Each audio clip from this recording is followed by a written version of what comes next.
Hello, ladies and gentlemen. My name is Charles Dyer, and you're listening to a reading of The All Guardsman Party by Shocky. Link to the full story will be in the description, and I hope that you enjoy. As always, stay alive out there. The orbitals above Inquisitorial headquarters were a colossal mess, straining the cogitators of orbital traffic control to their limit. It wasn't just the task force mustering to counterattack the sudden Tyranid incursion, or the tense standoff between the Rogue Inquisitor's semi-surrendered battleship and the Inquisitorial fleet. It wasn't even the frenzy of shuttle traffic as the Inquisition mustered its ground forces and the PDF scrambled to bring themselves to something approaching readiness. No, it was all of that plus the steadily increasing volume of merchant vessels pouring into the system in search of news, safety, and highly profitable Munitorum contracts. It was all that Orb Trafficon could do to keep the civilian vessels corralled, even with the prospect of the Inquisition and the Navy's zero-strike policies backing them up. Given the mess, it wasn't surprising that the stubby merchant vessel's arrival went unnoticed. The Free Trader Event Horizon, as its IFF beacon identified, popped out of the warp at a noticeable angle relative to its own portal, accompanied by a restrained burst of Malevolo psychic energy. With all but the most expendable astropaths locked away in their sanctums, shielding their sensitive minds from the Tyranid warp shadow shrouding the system, nobody noticed the event or the subsequent change in the warp shadow shrouding the systems amidst the source translated into real space. Between its falsified beacon and a cunningly disguised emission profile via the replacement of two engines, the complete absence of another, and a persistent atmosphere leak from somewhere on Deck 6 or maybe Deck 9. The screen's upside down. The occurrence border slipped into orbit almost completely unnoticed by Inquisitorial headquarters. The All Guardsman Party in The Trial of Inquisitor Oak. Along with the standard station-keeping comms, polite inquiries into the stability of the ship's reactor, and unsolicited refit contract offers, the occurrence border received a single, mundane communique from the Administration Auxiliary Liaison Office. Among other things, the message contained a pre-filled form for the return of misfiled evidential materials and directions for its immediate filing. This was printed, signed, and submitted via second-hand Astartes stealth shuttle. The stealth shuttle attracted even less notice than the ship it departed from, which was entirely the point. It slipped into the steady stream of shuttle traffic moving between the mustering Imperial fleet and the staging area on the outskirts of Inquisitorial headquarters. Landing on the edge of the vast muddy field that had until recently contained the Inquisitorial Penal Legion, the shuttle's occupant disembarked and split into three groups.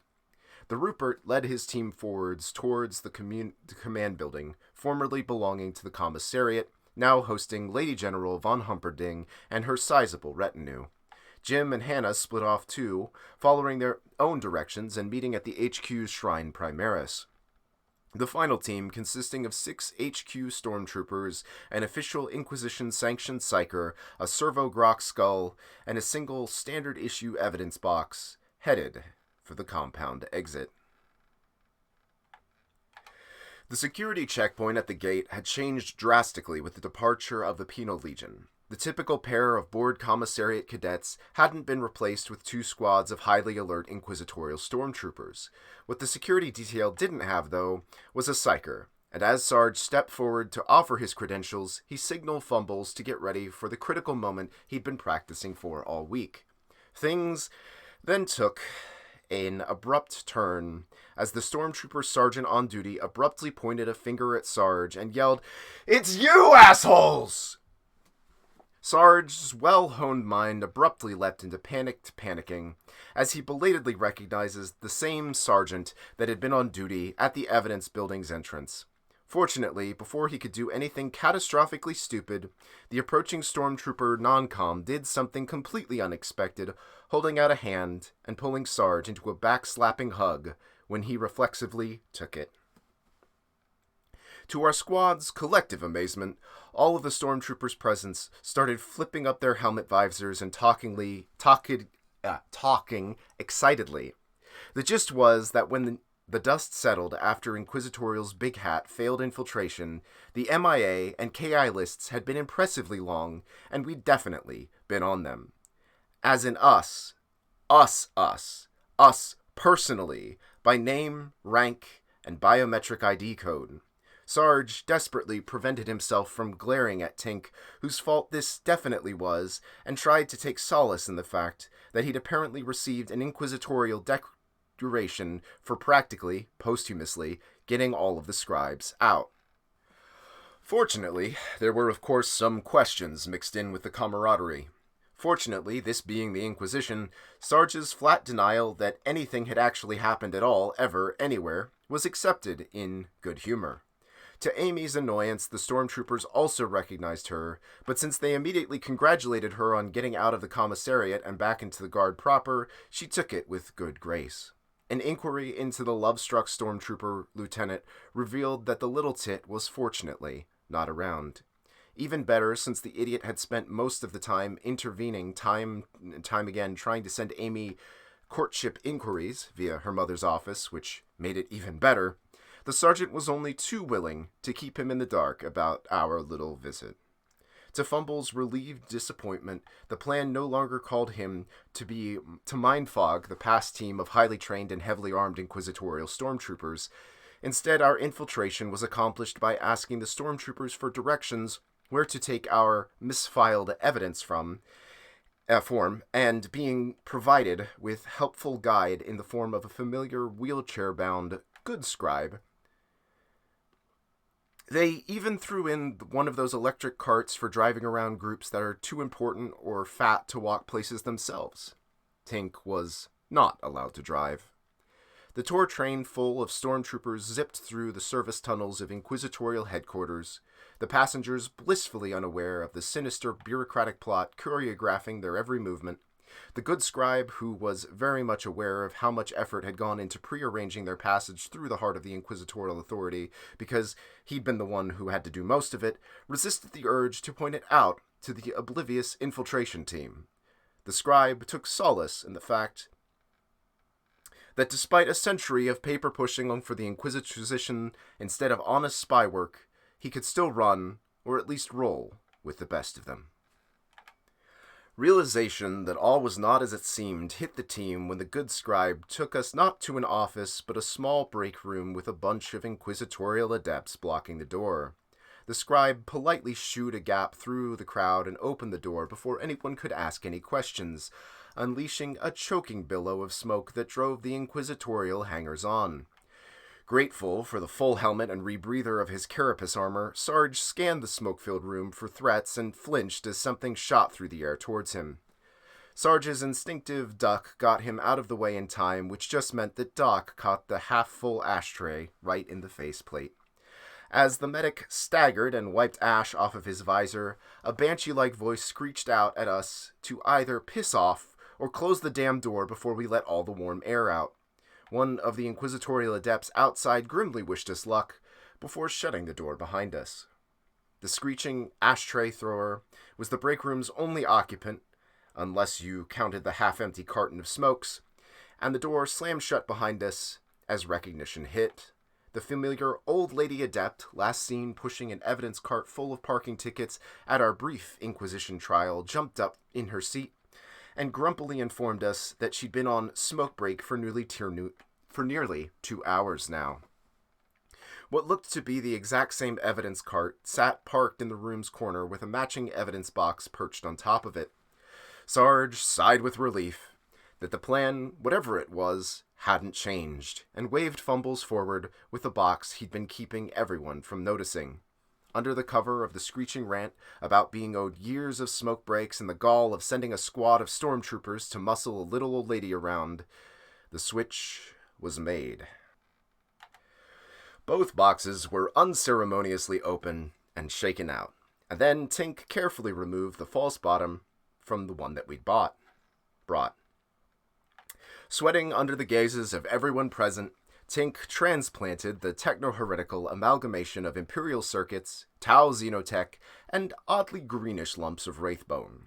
The Necron Tesseract perched in the middle, wobbling slightly in its suspensor field, sending the little yellow note stuck to it, declaring, "Tink, do not touch this. That means you, Tink," flying off as it brushed the edge of the field.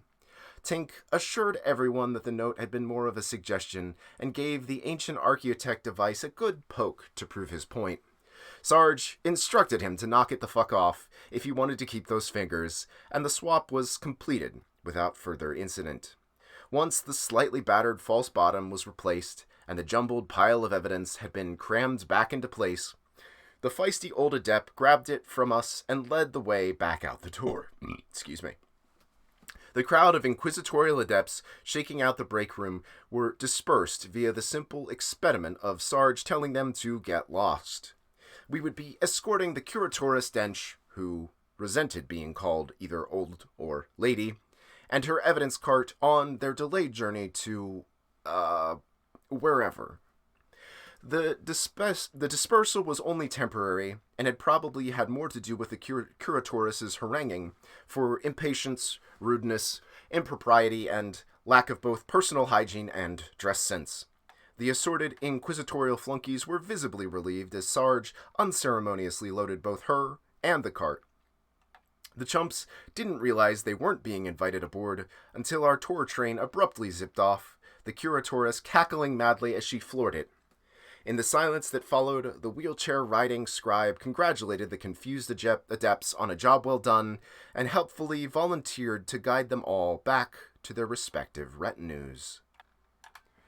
The Inquisitorial Administratum Auxiliary Administrator's Office was feeling distinctly cramped with 3 interrogators, one from each Ordos, glaring futilely at a small robed man with the 2 evidence boxes on his desk.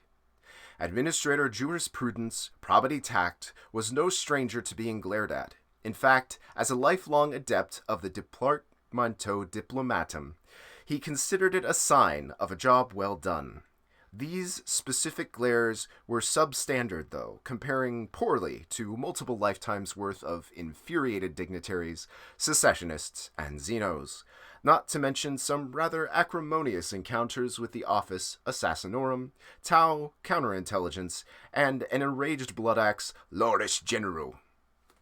Even Inquisitor, quote-unquote, Sergeant, who'd catastrophically failed all of his body language and nonverbal projection lessons, could pull off a better glare than these 3 interrogators.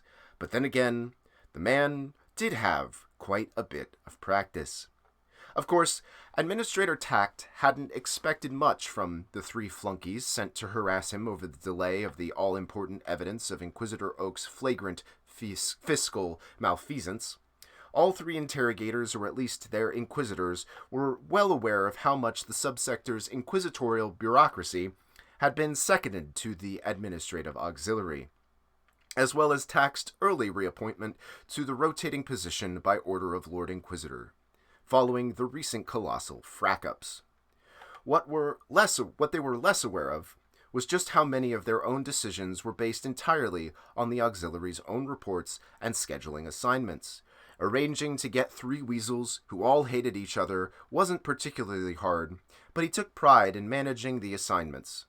But he took pride in managing to stick to 2 known conspiracy psychers in a room with an Ordos Malleus, untouchable, for several hours. Well, that's evil. Maintaining the vaguely helpful expression he knew annoyed the self-important little shits, Administrator Tact assured them that the last evidence box would be arriving shortly. Said evidence box nearly flew off its cart as the tour train skidded to a stop in the oddly empty heart of the local inquisitorial bureaucracy. Ignoring Twitch's pointed questions about where everyone was, the curatoress took a moment to inspect her troops, adjusting Sarge's and Amy's uniform, as well as her own hair and cosmetics, and shooing Nubby to the back of the line with instructions to try to stand behind other people. Satisfied with the appearance of her honor guard, the crafty old biddy dragged Fumbles to the front of the group with her and set off at a brisk trot for the slightly fancier door at the hall labeled Administrator. Next to her, Fumbles started to sweat, then stagger, gamely pushing on and almost reaching the door before collapsing in a twitching heap. Whatever the three interrogators in the office had expected, it was not a wizened little woman in scribe's robe bursting through a door like an Astartes assault squad, screeching, vowing to break her foot off in the ass of whichever irredeemably rude untouchable was walking around without their limiter on. After a brief moment of panic caused by the sudden entrance, all three interrogators holstered their weapons they had drawn, and the Ordos Malleus interrogator sheepishly activated her limiter. The two psychically gifted interrogators, having spent nearly 2 hours pointedly not mentioning the obvious, tried to not visibly sag with relief as the oppressive anti-psychic aura abated, and tried to look not too smug, as their hated colleague was forced to apologize to the cute little psyker boy. For us grunts, the hardest part of the next several minutes was trying not to stare at the damned diplomacy adept, as he sat there claiming to be this important Inquisition bigwig and bossing around three interrogators, or at least watching as his, accomplice, minion, agent, was probably the best term for the retaliation between the two former adepts, or possibly protege, judging by the occasional proud looks the Curatorus was shooting him. Whatever their relation, the administrator seemed happy to play good cop to her angry Scala mistress, calmly taking possession of the third evidence box and walking the three interrogators through the process of observing and certifying the evidence transfer. What was supposed to happen was a careful inventory and inspection of all items in the three boxes, with the interrogators verifying that all items were present, correct, and free of any warpcraft before presentation to the High Conclave. In reality, the careful inventory was more of a high-speed rubber stamping, as the administrator whipped out item after item, reading out numbers and descriptors, without pausing for input from the three inquisitorial observers. The pace didn't slow until he reached the third box, opening it to reveal the disorganized jumble we'd piled into it. Seizing the opportunity to be an asshole, the Hereticus interrogator asked whether the box had been packaged by a trained scribe or a drunken guardsman.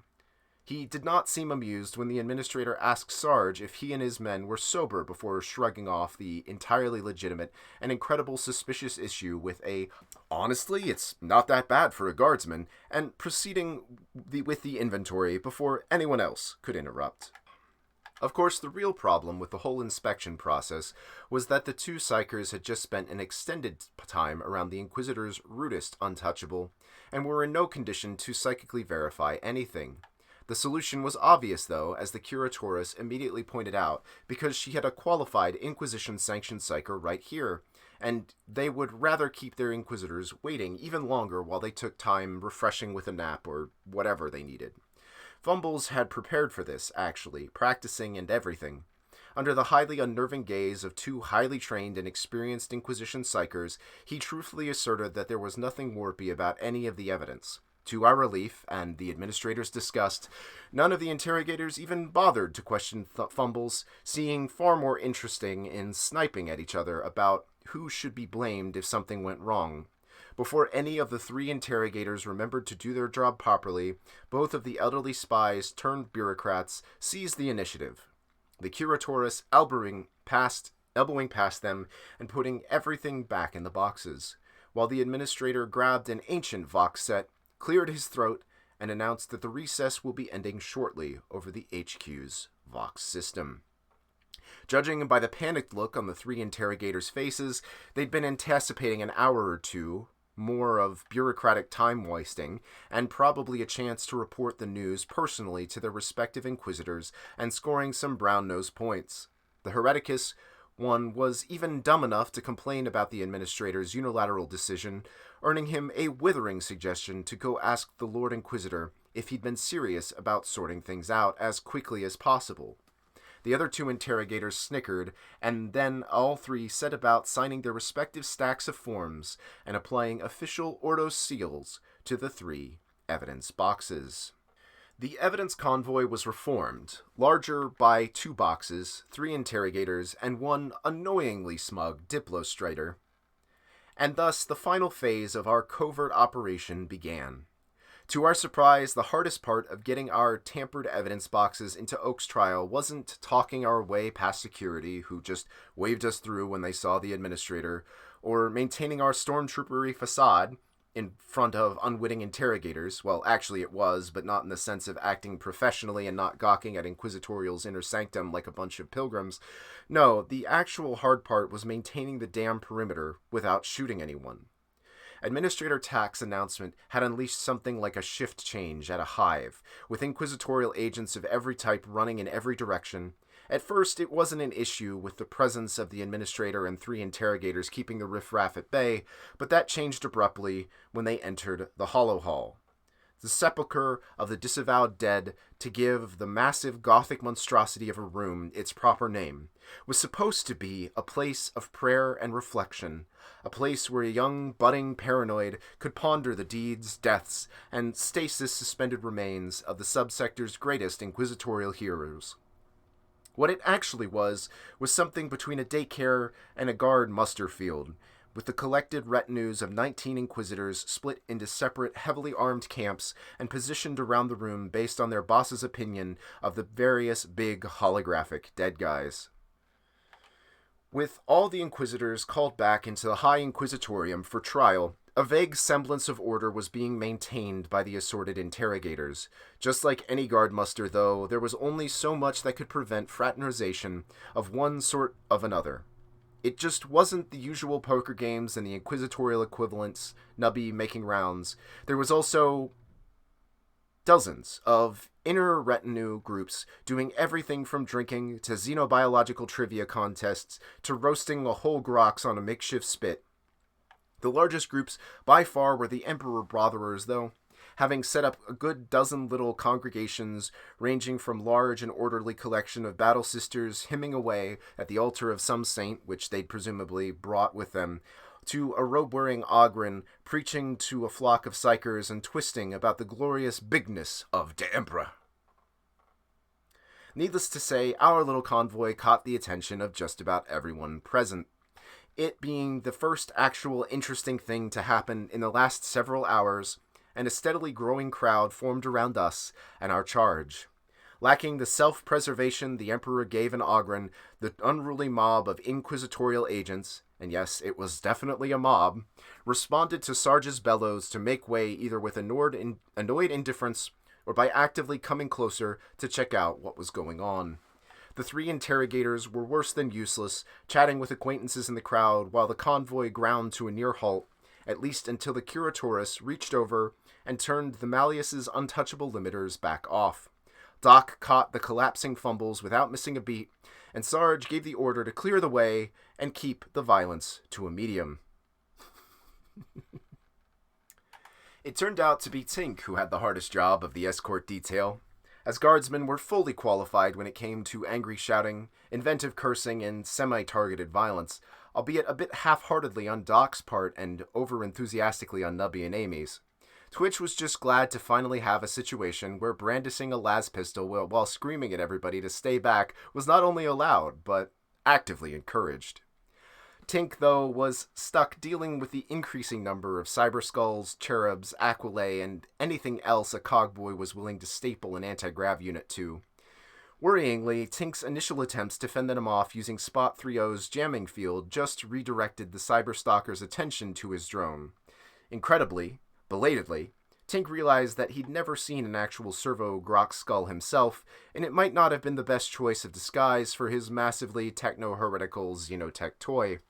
Panicking more than a little, Tink set his equally techno-heretical plasma gun to fry and hosed the airspace. This had, as literally anyone else could have predicted, the exact same result as his first ploy. Fortunately, before Tink could blow the entire mission single-handedly, Jim and Hannah's part of the plan kicked in. From 1 minute to the next, a flock of assorted flying bullshit dropped by 3/4, as without a fuss or anything so primitive as a spoken word to their inquisitorial colleagues, every single cogboy in the room left to go take care of the Mechanicus business. Tink smugly declared victory and turned the much smaller job over to Twitch and his comparatively standard-issue las pistol. At least it was easy to find the correct exit from the massive room. there being only one with an entire platoon of Ordos Malleus stormtroopers stationed in front of it. As our convoy approached, the Malleus boys kept us covered like a proper guardsman. Unlike the headquarters stormtroopers we'd met so far, they didn't just wave us through at the sight of attack and the interrogators. In a gratifying show of proper guardsman security procedures, their LT held up a hand to stop us a good 20 meters out and waved forward 2 stormtroopers with gene scanners, as well as a sapper with a full detection kit. To the mutual disgust of us and the Malleus stormtroopers, not to mention Tact, who'd spent quite a bit of effort getting our gene codes re-registered, the untouchable interrogator waved the inspection team off. At their inquisitorial superior's orders, the stormtroopers grudgingly let us through, the LT behaving and responding in the stiff, parade ground fashion of sulky junior officers everywhere. The second checkpoint, because of course there was a second checkpoint, and a third too, because in the name of stereotypical paranoia, each Ordo had their own, went much the same, except with less professional paranoia and more psalm singing about bringing holy fire to the treasonous. The Sisters of Battle guarding the Hereticus checkpoint didn't even make an effort to bring out any scanning gear, accepting the mere presence of the Hereticus interrogator as good enough. We collectively sneered behind our visors at them, though Nubby's accompanying rude gesture earned him a fist to the back of the helmet from Amy. The third checkpoint, however, didn't take any shit, because the third checkpoint was a pair of Death Watch Space Marines. At the third and final door between our convoy and the Grand Inquisitorium, our interrogators were informed in no uncertain terms that they wouldn't be going any further. The elderly curatoress sneered cheerfully at them, informing the 3 that courtrooms were for adults only to find a massive ceramite hand on her bony shoulder and a basso voice informing her that she, her evidence cart, and the unconscious psyker weren't going in either. The ensuring argument was very short and completely one-sided. One of the Death Watch Marines simply picked up the loudly protesting old woman by the back of her robes with one hand, grabbing fumbles off of Doc's back with the other, and barking at the interrogators to get the cart and turn the damn untouchable limiters back on. As one Death Watch Marine left with his escortees, the second gave the rest of us a once-over with his helmet sensors. We passed inspection without comment, though the Marine did spend a rather long time looking at Tink's weapon, and insisted on triple-checking Nubby's gene scan. At no point did the Space Marine notice the small, invisible Tau drone hovering just overhead, which was sort of worrying, given the guy's occupation, and Spot was quietly left to cover our rear as we were waved forwards. Giving Tact a solemn nod and us a vague gesture and grunt towards the boxes, the Codex-approved signal for "get your shit together," the Space Marine turned to the massive blast door behind him and opened it. Like, with his hands, grabbing the big ornate wheel set in the center and twisting it with the entire force of his power-armored frame until the massive thing cracked wide enough just for us to get through the door. Silently giving props to whichever paranoid bastard decided their final security measure should be just a really heavy door, we carefully squeezed around the straining Marine and practically ran into the subsector's Death Watch captain. The towering, black-clad Space Marine standing way too close to the opening of the door wasn't wearing his name tag saying, "Watch Captain, insert name here," or anything, but our honed inquisitorial instincts left us with little doubt as to his rank. It wasn't just one thing. There was the ornate armor, the fancy power sword, and the weird metal disc thingies that Space Marines hammer into their skulls instead of just using rank insignias like normal people. Mostly, though, it was that, in the time-honored tradition of senior officers across the Imperium, the frackwit wasn't wearing his damn helmet. This did absolutely nothing to diminish the sheer, menacing force of his glare as he greeted Administrator Tact.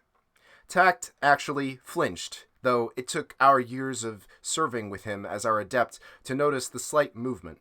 Responding with all the charm and grace we most definitely lacked, the Administrator went into damage control, assuring the angry Space Marine that this would definitely be the last delay. Sarge, immediately deciding that this was some textbook officer business, marshaled everyone into an orderly parade, carrying the 3 boxes between us in pairs. Behind us, the cracked door slammed back shut, accompanied by the unpleasantly warpy sensation of a ship-grade void shield activating.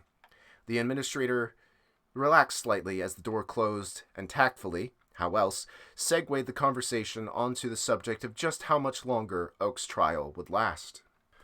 Whether there really was an administrative auxiliary administration analytic analysis arm, there was, and if they'd really predicted that this evidence boxes we were carrying would resolve Oak's case within 9 hours, they had, but not in their official reports, the Death Watch captain obviously believed Tact knew what he was talking about. The angry Marine's entire demeanor changed, his frustration replaced by slightly comical excitement for a brief moment before hardening into seriousness.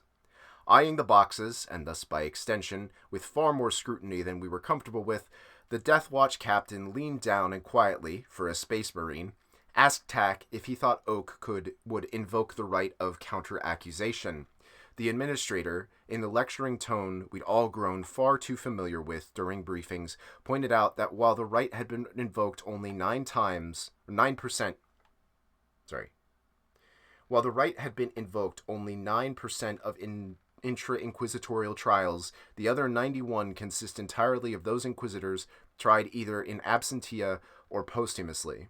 The Space Marine looked a little sheepish as he stood back up and began checking his war gear. Amy's snide remark over the Vox about remembering to check his helmet was cut off in an abrupt eep as the captain casually checked the draw of his power sword directly over her head. Snapping at both Amy and the Death Watch captain to behave themselves, Administrator Tact strode up to the ornately carved dolomite of the Grand Inquisitorium service entrance and poked the admission rune. Inquisitor Quericus, known as Oak to everyone without a rod up their ass, including himself, once he'd gotten over his own fundamental rigidity, sat on the brilliantly illuminated central platform of the Grand Interrogatorium. Tiered platforms loomed around him, their blur fields obscuring Oak's view of his inquisitorial peers, but the glaring Gothic frescoes of the 127th Centennial Architectural Budget Committees decorating the ceilings made a decent substitute. Under their disapproving gazes, Oak breathed deeply and evenly and thanked the Emperor for the restraint chair he'd been chained into, because he'd probably have passed out if he had to stand on his own right then. It wasn't the whole trial and potential execution that Oak had been part of the plan since pretty much the beginning. He'd needed demon bait, and here he was, acting out this farce in a desperate attempt to lure the damn thing somewhere even it couldn't escape. He'd walked into knowing all that. The terrifying part was that the stuff he hadn't known about, at least not until the Administrator Tack walked into the room and said the code phrase. Oak shuddered as the precise cadences of Administrator Tack's greeting to the Lord Inquisitor triggered the augmetic data array hidden somewhere in the lower middle-ish of his brain. Centuries' worth of self-deception and comforting lies were burned away by a rampaging tide of suppressed memories. For the first time in almost a century, Inquisitor Oak had all the facts. He understood the plan, he knew why he'd let himself walk into such an obvious trap, and what he'd needed to do next. And then came the appalling realization that he really had been dumb enough to sell a Necron ship to a rogue trader, at least by proxy. And then he'd cover it all up to hide his embezzlement of an actual Tesseract labyrinth. The one thing he didn't understand was why said proxy was standing here in the courtroom holding said Tesseract. Oak just could not fathom why Tact had brought his most disaster-prone subordinates to this critical juncture, especially given the promises he'd given to Lady General von Humperdinck about her daughter's personal safety. The heiress in question was boggling at the assembled inquisitors like a tourist while casually waving around a fracking Tau pulse rifle and chatting with what appeared to be the Imperium's only rattling stormtrooper. The fact that they were literally carrying the evidence of both their own and Oak's crimes was just the ironic cherry on top of this load of horseshit. Oak shuddered at the thought of what would happen if even one of the Psyker Inquisitors in the audience so much as looked at them, much less if the Lord Inquisitor himself started asking questions. So with that in mind, he decided it was time to move things along. Nudging the restraints chair's testify rune with his chin, Inquisitor Oak cleared his throat, said a silent prayer to the Emperor, and launched straight into the formal wording of the right of counter-accusation. So, no shit, there we were. The proverbial files on the wall at the trial of Inquisitor Oak. In a lot of ways, it was a Guardsman dream come true, watching our rear echelon SO getting raked over the coals for all his bullshit. That's not to say we didn't silently support Oak with every ounce of self-preservation in our beings, but it sure was fun watching him squirm. Unfortunately, watching was definitely the word, because for some reason the fancy pants insisted on doing the whole damn thing in bloody high Gothic. Amy was the only one of us who spoke the frilly excuse for a language, and was nominated as our translator, but even her knobbishness had trouble parsing high Gothic legalese. Quickly growing bored with the markswoman's ing and ing, the rest of us surveyed the potential battlefield like good little guardsmen. The courtroom was sort of massive amphitheatral with the tiered seats split into raising platforms connecting to a perimeter and walkway. They had Oak up on a sort of brightly lit stage, strapped into this massive chair thing with rune-covered metal bands and the occasional decorative-looking spiky chain. Each of the 4 platforms, one for each Ordo Majoricus, and the leader Inquisitor and his cronies, was screened off by a weird blurry energy fields, as well as way more Gothic fretwork than seemed reasonable, tasteful, or even sane. Tink, tilting his head as he looked upwards, pointed out that the blur fields were just there to keep the Inquisitors from seeing each other. The 4 terminally bored Deathwatch Marines standing around the upper perimeter could definitely see over them, which he was pretty sure was intentional. He was less certain about us being able to see up under the field's edges, though, as, at least until Tact scared the shit out of us by cutting into our conversation to explain it was indeed intentional, since this was where he liked to watch from. Taking pity on Amy, the administrator took over translation duties. He kept the explanation short and pithy, but at least didn't bring out the whole sock puppets, muttering to us over some augmetic throat microphone while maintaining his usual bland poker face. According to Tact, Oak's current speech was a legal motion to postpone his trial because other Inquisitors were being far more heretical, and being the far bigger heretic. Nubby noted that this option hadn't been available in our trial, but that was probably for the best given the bored expressions we could see under the edges of the blurred fields. Tack blandly explained that the official legal challenge had been invoked so often it passed into ritual millennia ago, losing all real meaning but none of the length. He assured us that the interesting bit would be at the end when he added the rarely used, "and they're in this very room with us" part. On cue, the mood in the courtroom abruptly changed. The semi-visible audience sat up attentively, looking around their respective platforms and whispering excitedly to their neighbors, not to mention subtly checking the draw of their assorted concealed weapons. Behind them, the feeling absolutely no need for subtlety, the 4 Deathwatch Marines readied their own weapons, curtailing most of the fidgeting. Up above us, taking the entire concept of subtlety and declaring it a surplus to requirements, and to be returned to stores, the Lord Inquisitor rose out of his seat, Psyker staff in hand, and instructed the Deathwatch captain behind him to shoot anyone who interrupted. Oak, grinning maniacally, started spilling the beans. All the beans. Every demonic, body-swapping one of them. Now, we'd all been a bit iffy on Oak's inquisitorial credentials. Him being a desk-riding, pencil-pushing, rear echelon munitorum fracker of the highest order, but that was before we watched him run rings around an entire courtroom of Inquisitors while chained to a bloody chair. Without any interruptions, Oak was free to do what he apparently did best, piss off other Inquisitors. Grinning smugly, the man began to air centuries' worth of inquisitorial dirty laundry. Assassinations, cover-ups, demon summonings, and a list of frack-ups so colossal that it dwarfed even ours. Oak laid it all bare for his ironically captive audience. Even with us relying on Administrator Tack's glib translation and Amy's reactions, Oak's speech was impressive, as well as oddly familiar. It wasn't just that we'd heard a good portion of it before, drunkenly delivered in an Arbites laundry brig during one of our real conversation with our punitive superior officer. Rather, It was something in the delivery and structure of the arguments that reminded us of Sarge's failed diplomacy lessons with tact, which raised certain questions. The elderly spy turned bureaucrat nodded proudly, assuring us that the little twerp had been even worse than that jackass Sisitat. If we could believe it, but he'd been a good learner. There was no arguing that Oak had some real charisma. Nubby was our resident expert on the subject, and he declared that it had in spades, hearts, and possibly clubs.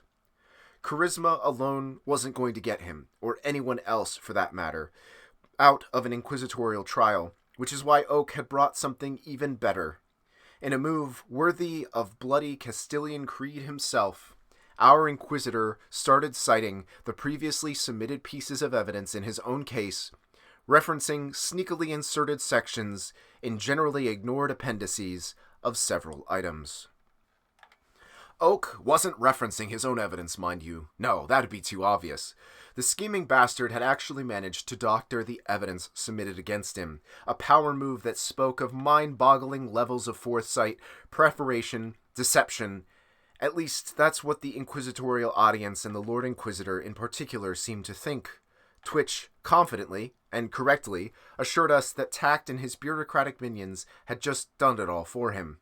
Of course, this revelation left Oak in a bit of a pickle, at least according to Tact, because suddenly there were a whole lot of very clever Inquisitors flipping through the rest of the notes on the data lecterns, checking to see what else was hidden there. This was presumably why Oak skipped straight to the demon is here and I want to summon it part, or demon ad testimonium, as he put it, doing a damn good job of projecting righteous fury for a guy locked in a chair.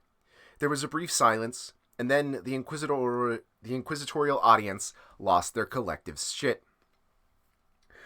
Back in the Guard, we had never imagined that there was more than one possible answer to, hey, let's summon a demon, much less 27 separate, utterly self-confident, and increasingly shouty ones. It didn't take a genius to see what was coming next, and the Deathwatch Marine ushers seemed to be anticipating the show just as much as we were. At the 9-second mark, the first punch was thrown somewhere up in the Hereticus seats, eliciting a round of cheering from the peanut gallery, which abruptly cut off as a wave of psychic silence rolled out from the Lord Inquisitor's staff. These, being Inquisitors, it took a little more than a psychic shushing to restore order, which is why after the third psychic blast, the Deathwatch captain ordered his Marines in to break things up.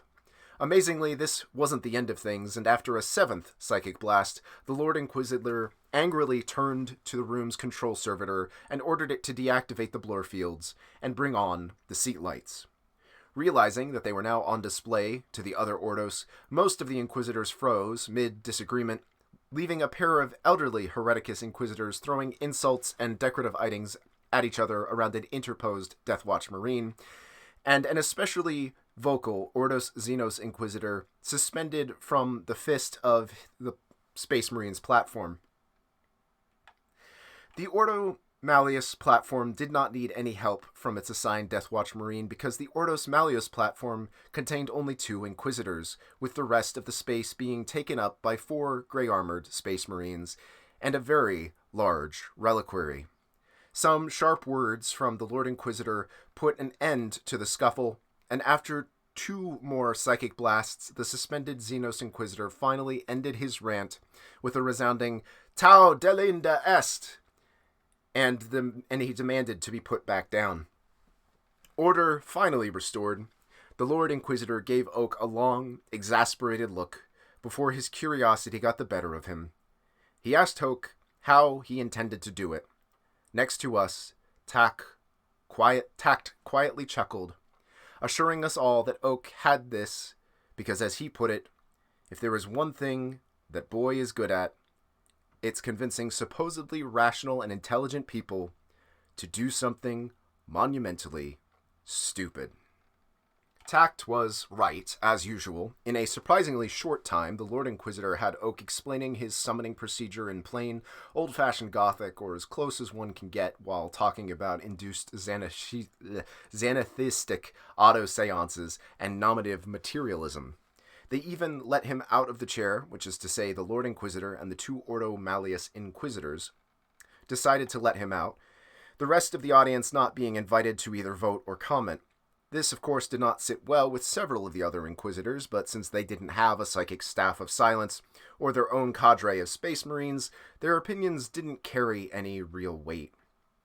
The straps and chains having been remotely released, Oak was free to pace around the platform, stretching his limbs and triumphantly monologuing as to his brilliant plan to foil what he believed to be a greater demon of Sneech. At the Lord Inquisitor's instruction, we were waved forward to lug the 3 boxes over to the stage, passing them through the briefly lowered energy field that constituted the real security here. The second the boxes were put through the field, the field was back up. Oak's demeanor changed. It wasn't a big change, just a relaxation in the poker face he was maintaining, but we weren't the only ones to notice it. A murmur passed through the audience as the Inquisitors quietly asked each other what was so important about the 3 belatedly delivered evidence boxes, but before the Lord Inquisitor could shush them, Oak announced that he was ready to summon the demon right now. Oak's announcement was a surprise, us being under the perfectly reasonable impression that summoning a demon took a bit more setup and effort. We'd expected a bunch of runes and geometric lines drawn in blood, or at least red chalk, and maybe some ritual chanting with a bunch of dribbly candles. At the very least, we'd expected a psyker, Oak not being one despite rumors to the contrary, and we certainly weren't alone in the assumption judging by the shocked expressions on all of the other several Inquisitors' faces. The Lord Inquisitor, realizing that he'd lost all control over the situation and looking none too happy about it, grumpily ordered Oak to get on with it. There was at least a little bit of ritual involved, if only in the sense that Oak had obviously spent way too much time practicing his speech in the shower, monologuing in his best orator voice. Oak strolled around the boxes, reintroducing the 3 dead Inquisitor skulls who he'd acquired, and who he'd previously accused of demonic possession, much to the scandalization of the audience. Some of the Inquisitors were more than scandalized, though. There was a definite undercurrent of, by the Emperor, this might actually work, especially from the 2 Malleus Inquisitors and their squad of gray-armored Space Marines. Playing his audience like a marketplace charlatan, Oak advised that everyone, not just the Space Marines, get their weapons ready and place their bets on which of their colleagues it was going to be. The Lord Inquisitor bellowed at him to stop showing off and just do it, and Oak pushed the little hidden button at the first box's latch. Inside the masterly crafted facsimile of an inquisitorial evidence box, a tiny Vox transmitter verified the presence and readiness of its sibling units, and then activated the Xeno spiritual warp battery. The warp battery, consisting of a delicate wafer of intricately worked wraithbone, an Eldar soul gem, and a small, shaped explosive charge, flooded with psychic energy as the soul gem was shattered.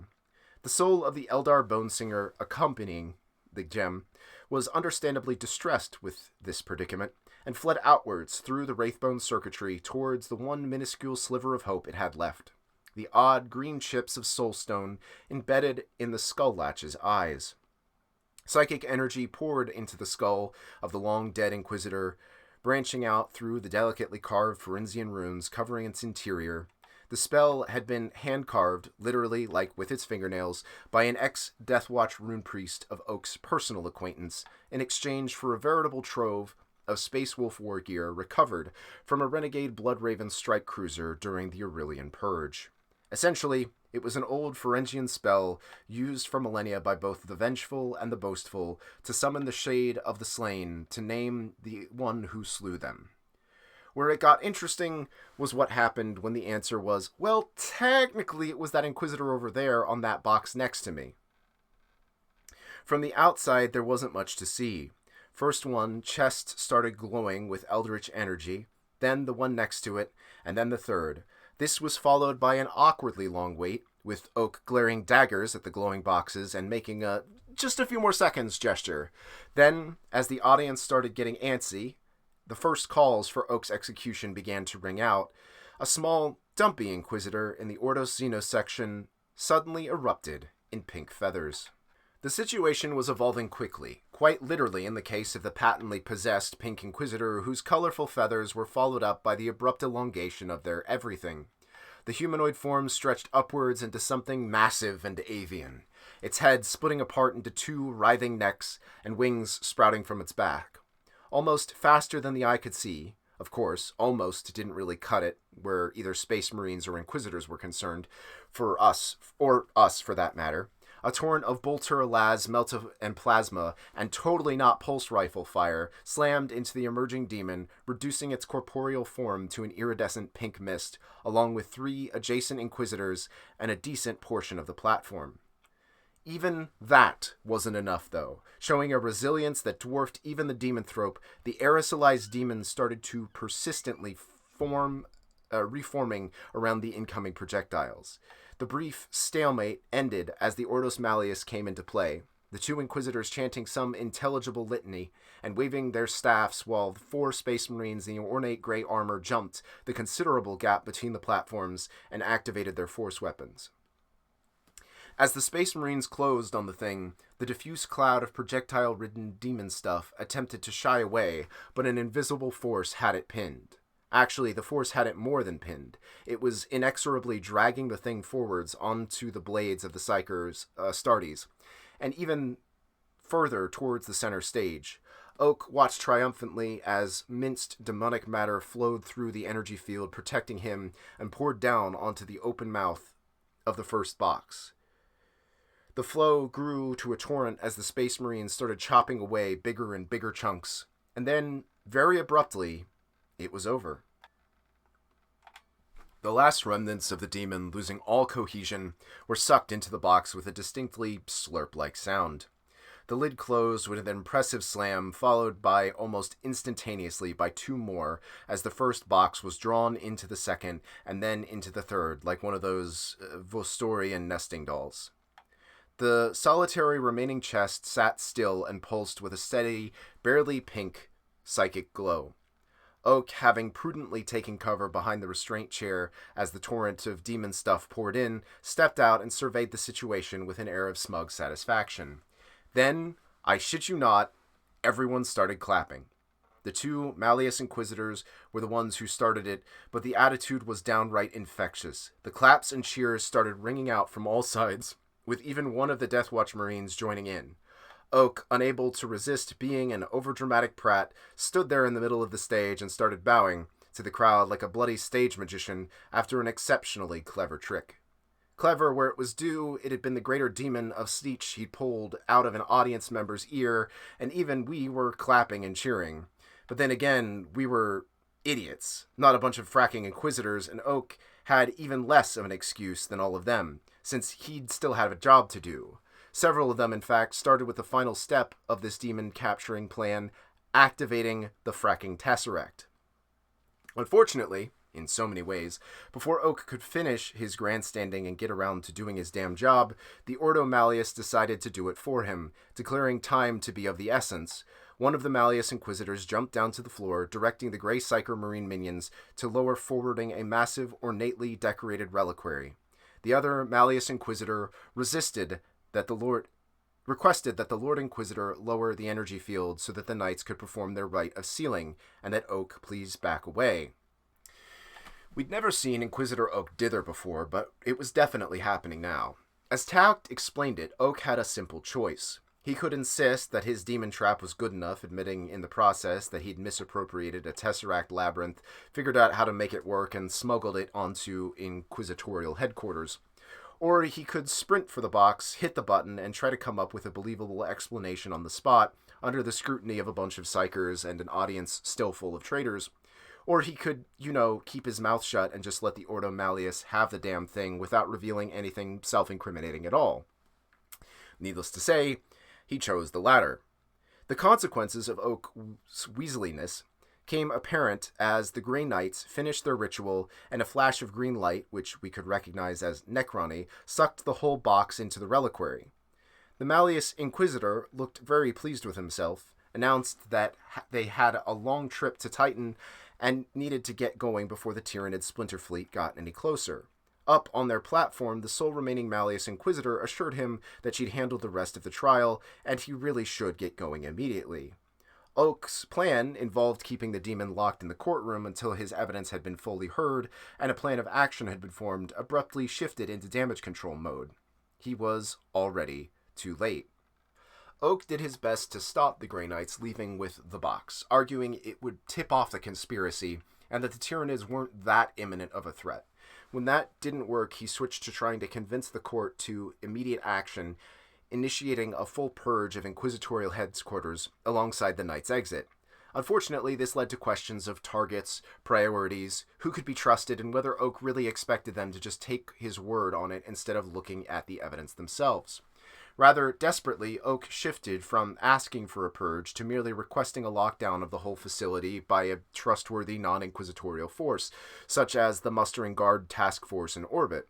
The Lord Inquisitor asked if he meant the Guard Task Force commanded by the same Lady General von Humperdinck, whose daughter Oak held hostage. Ignoring the outraged spluttering from both the audience and Amy, Oak soldiered on, insisting that Amelia von Humperdinck had actually been apprehended by the Inquisition, along with a majority of his teams. The Lord Inquisitor paused, visibly pondering whether he'd actually executed the daughter of the system's de facto military commander, before tact cleared his throat. More surprised than offended, as if a chair or a desk had suddenly offered its expert opinion on the matter at hand, the Lord Inquisitor nodded to Administrator Tact. Playing the pedantic bureaucrat with every ounce of his being, Tact explained that the heiress in question had received a commuted sentence, merely having been transferred to the Inquisitorial Penal Legion, the one which had just shipped out to serve as Tyranid fodder. This time it wasn't just the Lord Inquisitor who paused. The entire audience was taking a moment to ponder the options for indiscriminate retribution available to a vengeful Lady General. Tact let the moment drag out, just in case Oak wanted to explain why the situation wasn't really as bad as it sounded. Oak, sporting the look of a man who had absolutely no intention of admitting he'd managed to fake a whole Tyranid incursion, kept his mouth shut. With a curse only we could bear, Tact blithely continued, assuring the Lord Inquisitor that it had all been taken care of, the young lady having been picked up shortly after deployment by their mutual cousin. The Lord Inquisitor stared back blankly until Tact added, "You know, large mustache, has a psyker butler, insist everything, call him the Rupert." Nodding in sudden recognition, the Lord Inquisitor turned back to Oak and informed him that the answer was still no. The same went for the rest of Oak's suggestion. No to the Lamenter Space Marines, who he'd gifted a large cache of gene seeds captured from an Alpha Marine recruitment base. No to the Mechanicus Skitari, who were here to pick up the heretic that he'd been hiding. Again, and no to the several ships full of Arbidis sent here to force the orders of his protege Inquisitor Syssitat. Even his final suggestion, having local Deathwatch contingent handle it all themselves, was shot down through that last one, had more to do with the Deathwatch captain wanting no part of the shit show and suggesting an orbital bombardment instead. Thoroughly outfoxed and desperately trying not to look like it, Inquisitor Oak watched the squad of Grey Knights as they hefted their reliquary and headed for the service door. The Lord Inquisitor returned to his seat, ordering Tact, which is to say, us, to clean up the worst of the mess. As we got the scattered mess of evidence boxes back into their assigned spots, what was left of the inquisitorial audience tried to find seats without too much blood and or bullet holes, and sat back down. Oak reluctantly got back into his seat too, shooting the occasional glance from Tact to us, the door to the Space Marines had gone through, back to Tact, and so on. Doing his best to ignore the blatant signaling, the administrator diffidently pointed out that the Lord Inquisitor had quite a bit on his schedule and asked if he should discreetly postpone things until their deliberations were finished. After a thoughtful pause, the Lord Inquisitor nodded and sent him off to handle things in his absence, adding a casual instruction to take his escort along and have us mind-wiped and assigned to Malleus service. As the service door shut behind us, Tact let out a long, frustrated breath, declared Oak to be self-serving little shitweasel, and yelled at us to get moving before those Malleus frackwits screwed everything up. The change in mood was sudden, but unsurprising. Even if we didn't know exactly how or why, we always expected someone to frack up. It was one of the tenets of Murphs. So, as proper guardsmen, We were preparing for to hit the fan before we even stepped off the shuttle. We double-timed it to the exit, Tact jogging along in the rear, only to slow down as the void shield loomed. The elderly administrator elbowed past us to a small control lectern, cursing under his breath the entire time. Sarge rather curtly told the man to stop bitching and start briefing. Tact gave him a withering look and explained that we just entrusted a greater demon of Zeech to a bunch of psychers for transport. The chances of them fracking this all up were beyond certain. On cue, he deactivated the void shield, revealing a massive, jagged hole where the vault door had been. The Deathwatch Marines, who'd been supermanning the post, were notably absent, but at least we found the door. It was slumped against the far wall, where the impatient Space Marine psychers had yelled it when nobody had answered their polite knocking. It was impressive as hell. Not the broken door, mind you. Anyone can break a door, but it takes a damn professional to frack up their mission before even making it past the first checkpoint. We would know.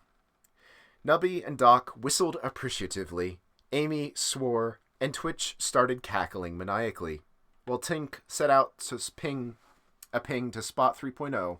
Sarge grabbed the spy formerly known as Diplomacy Adept by the back of the robe and broke into a sprint. Rather embarrassingly, Sarge had to immediately stop and turn around so Tack could turn the void shield back on. It was definitely worth the short backtrack, though, since judging by the muffled shouting and bolter fire, the Inquisitors were busy with their deliberations and wouldn't want any interruptions. Tack took a break from cursing Oak's name to proudly declare that between the enemy's stacking of the court and his own gracious assistance with their efforts, nearly a third of the Inquisitors still in there were conspiracy agents, hence the Space Marine ushers. Unfortunately, the same ratio held true for the giant mob of inquisitorial agents the Grey Knights were about to march out into with their demon box. As guardsmen, we generally approved of the good old get your enemies in one place and then shoot them maneuver, but thinking back to that small army of inquisitorial minions we'd passed through on the way in, Oak and Tact had definitely overdone it. There was also a rather pressing question of why in the Emperor's name neither of them had told anyone all, about their genius master plan to invite all of their enemies here at once. That, Tact informed us, had been Oak's job, hence the preemptive pardon, and the Archaeotech energy shield protecting him from the audience, and the inquisitorial fracking rosette he was fracking proud of. But no, instead of coming clean and taking his lumps, he chickened out, and now we were stuck cleaning up his mess, all because that slimy little weasel wanted to keep his fracking job. Sarge nodded as he picked Tack back up and asked why he hadn't said anything. And blow my cover? Frack off! Tink interrupted Tack's tirade to inform us that Spot should have seen what had happened to the Deathwatch Marines, and he was pulling the vid now. Tink's run slowed to a jog, then a walk, as he poked his data slate with increasing annoyance. Finally, the techie shrugged and clarified that he actually had no idea what happened to the Deathwatch Marines, since the first one never came back, and the other one just sort of stepped into a shadow and vanished. Just poof, gone. Tink asked if that was like a Deathwatch thing, only for Tact to snap that no, it wasn't, because that was an Alpha Marine infiltrator. The Administrator's bombshell didn't hit quite as he expected. Nubby asked if he meant like, oh, that one of them baby Marines with the fancy stealth cloaks and sniper rifles? Only for Amy to point out that this one had a power armor and a bolter, and it wasn't even a stalker pattern. Tact told both of them to shut up, looked around at the rest of us in bafflement, before slowly explaining that an Alpha Marine was a Chaos Space Marine. We'd, killed one before, remember? There was a thoughtful pause, and then Sarge asked if he meant the pointy blue-green one in the spiky black and yellow ones, and more importantly, did he mean an infiltrator in the tactical sense, or... Twitch answered before Tact explained that just like the Orc Commandos, the greenish Chaos Space Marines could disguise themselves as Deathwatch Marines, lying in wait with nobody the wiser until it was time to strike. Tact stared blankly for a second, started to say something, and then sighed and admitted that Twitch was pretty much right. With a triumphant shout of, "I knew it!" the demolition trooper started pulling crack nades from his pack and handing them out. The point, which we were so aggressively missing, was that the Grey Knights and their chump of a boss were walking straight into not one, but two ambushes. On the bright side, though, it looked like they weren't completely clueless, since according to the note pinned in the passageway's middle door, they'd commandeered the entire band of sisters guarding it. Tack paused for a second to boggle at the note, which declared that the sisters were escorting a squad of Grey Knights and their containment reliquary to their shuttle, be back in 30, and asked if one of us had written it. Sarge pointed out that we'd just called the thing a demon box, and the spelling was too good, and then picked the grumpy old man back up before he could start complaining about youth these days and their lack of operational security. Someone else was taking OPSEC seriously, though, because there was something wrong with our comms. Well, not our comms, as Tink immediately pointed out. It was Tact who said that he was having a problem reaching anyone except for us, of course. Tink, not having any idea how to mess with Tact's internal spy box thing, started flipping his own comm bead through the channels and slowed to a walk while he poked at his data slate. Everyone turned to look at the techie as he triumphantly announced that our comms were fine. It was the headquarters network that was fracked to hell. It wasn't down exactly, it just had locked us out. It just didn't seem to be passing along any of our messages. There was definitely other traffic, though, a lot of it. Belatedly recognizing by the looks of horror on Sarge and Doc and Tact's faces, Tink announced that it was probably time to give Jim and Hannah a call. Engineer Jimothy flinched in embarrassment as the blare of Tau military-grade Vox signal turned to a maxed anti-jamming, no less, cut through the data cant of the choir. Jim's sense of shame was tired, a vestigial thing, though worn down by life, Guardsman, demonic incursions, Guardsman, and his unasked-for credentials as a cadet member of the Ordos Juris. Hannah's, on the other hand, mechadendrite was non-existent. Before Jim could say anything, or she'd even decrypted the signal, the engineers rounded on the assembled senior tech priests and unleashed a verbal reaming that would have done Inquisitor Sargent proud. When he'd first arrived, the local priesthood had been surprisingly cooperative. This had less to do with any personal respect for the two low-grade Ordos Juris acolytes, and more to do with the creepily smiling hologram of the Magos Juris currently commanding the fleet in orbit. That and the cadre of combat engineers that constituted the delegation from the Palladian 257th.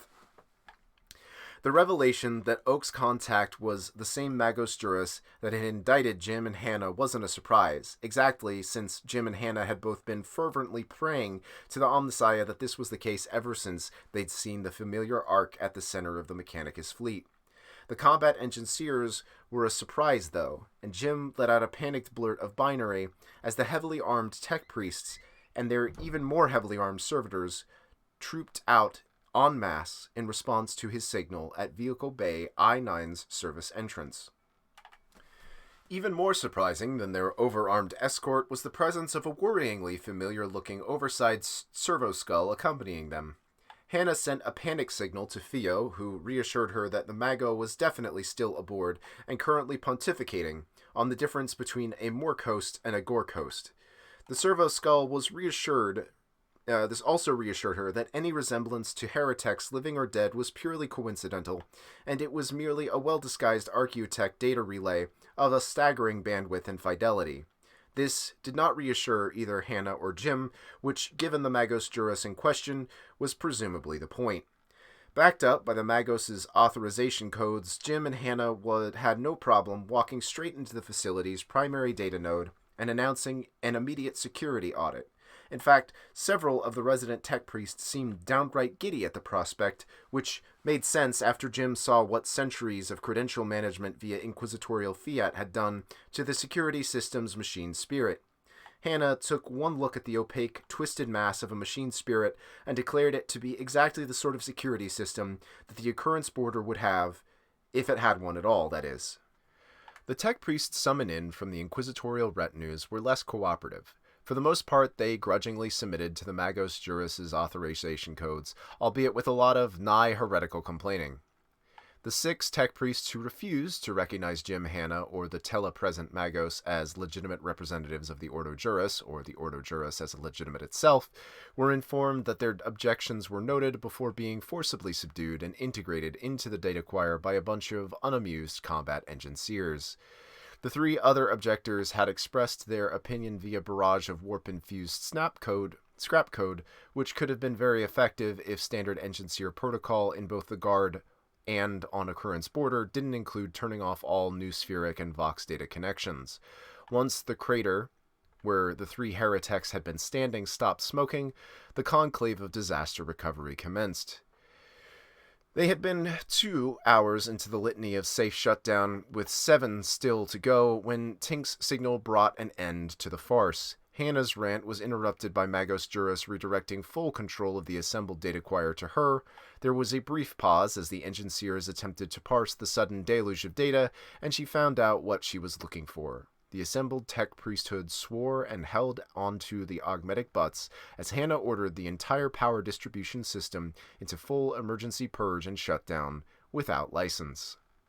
Tink swore and stumbled as Jim's transmission came in and informed everyone present that the entire everything was going to be experiencing technical difficulties shortly. Sarge swore and dropped to the rear next to Nubby and readied the administrator for detachment with Twitch and Amy on point. We jogged through the door into the hollow hall just in time to see Mr. Professional Demon Wrangler Malleus Inquisitor Badass explode. Well, not exactly CC, with all the Malleus stormtroopers and space marines between us and the blast, which was actually more of a wet plop. Spot had a great view, though, and caught a near-clear pic of the Inquisitor going off like a balloon full of viscera, pink fire, and demons. Why exactly this happened was unclear, but even Malleus Inquisitors, who are famously prone for this sort of thing, don't just randomly explode. Our money was on the little scroll he'd just been handed by that Ordos Xenos interrogator, that his own untouchable interrogator deactivating his limit with a triumphant cackle. The traitorous, untouchable, had roughly half a second to revel in his betrayal before the blast wave of flaming Inquisitor bits slapped the smug look off his face. The Xenos interrogator did better, ducking behind his companion and merely casting an artistic splash of pink fire across his forehead. The 4 Space Marines, on the other hand, didn't even try to dodge, stomping forward through the wave of liquid fire and slicing the newly manifested demon, a sort of living fire thing, to shreds with the Force weapons. As badass as the Space Marines' immediate counterattack was, the short-lived fire demon had already done its job. The iridescent flames clinging to the 4 Marines erupted like flares as they attacked with their psychic weapons, and the Xenos interrogator cackled triumphantly as he unleashed a psychic shriek that signaled the start of the ambush. The ambush, the first one at least, was both well-planned and professionally executed. All across the massive hollow hall, traitorous Inquisition agents leapt into violent action, and not just against the Space Marines. Every single retinue seemed to have been infiltrated in one way or another, and it didn't take much for the embedded conspiracy agents to goad their comrades' paranoia and grudges into fratricidal violence. Entire retinues opened fire on each other, psychic attacks on every sort were released, and combat servitors and cybermastiffs were unleashed more literally. In a frenzy of betrayal, violence, and stupidity worthy of an orc diplomatic summit, the entire place devolved into utter chaos. Under the cover of the massive bloodbath, the conspiracy's heavies made their move on the Space Marines, and the critical flaw in their plan became apparent. You see, instead of exploding the entire damn convoy with, say, Twitch's body weight in good old-fashioned high explosives, they decided to get fancy. So instead of having their smoking remains scattered across the half-kilometer radius, the 4 psychic Space Marines had merely doused with Inquisitor-flavored warp fire. It was admittedly a very fancy variety of warp fire, one that fed off of the Grey Knight's own psychic powers, at least judging by the way that the Marines erupted like a bonfire as he threw up a massive psychic shield over their position. A conveniently exploded psychic Space Marine would not have been able to project such a shield, though, and the conspiracy's opening barrage of psychic attacks and exotic ranged weaponry would have actually done something. I'm assuming it would have been necessary at all. assuming it would have been necessary at all. At this point, Administrator Tact cut in to ask if we were going to do anything. In unison, every single red-blooded emperor feeling heresy non-committing one of us rounded on the little shit with a unanimous whisper of "fuck no."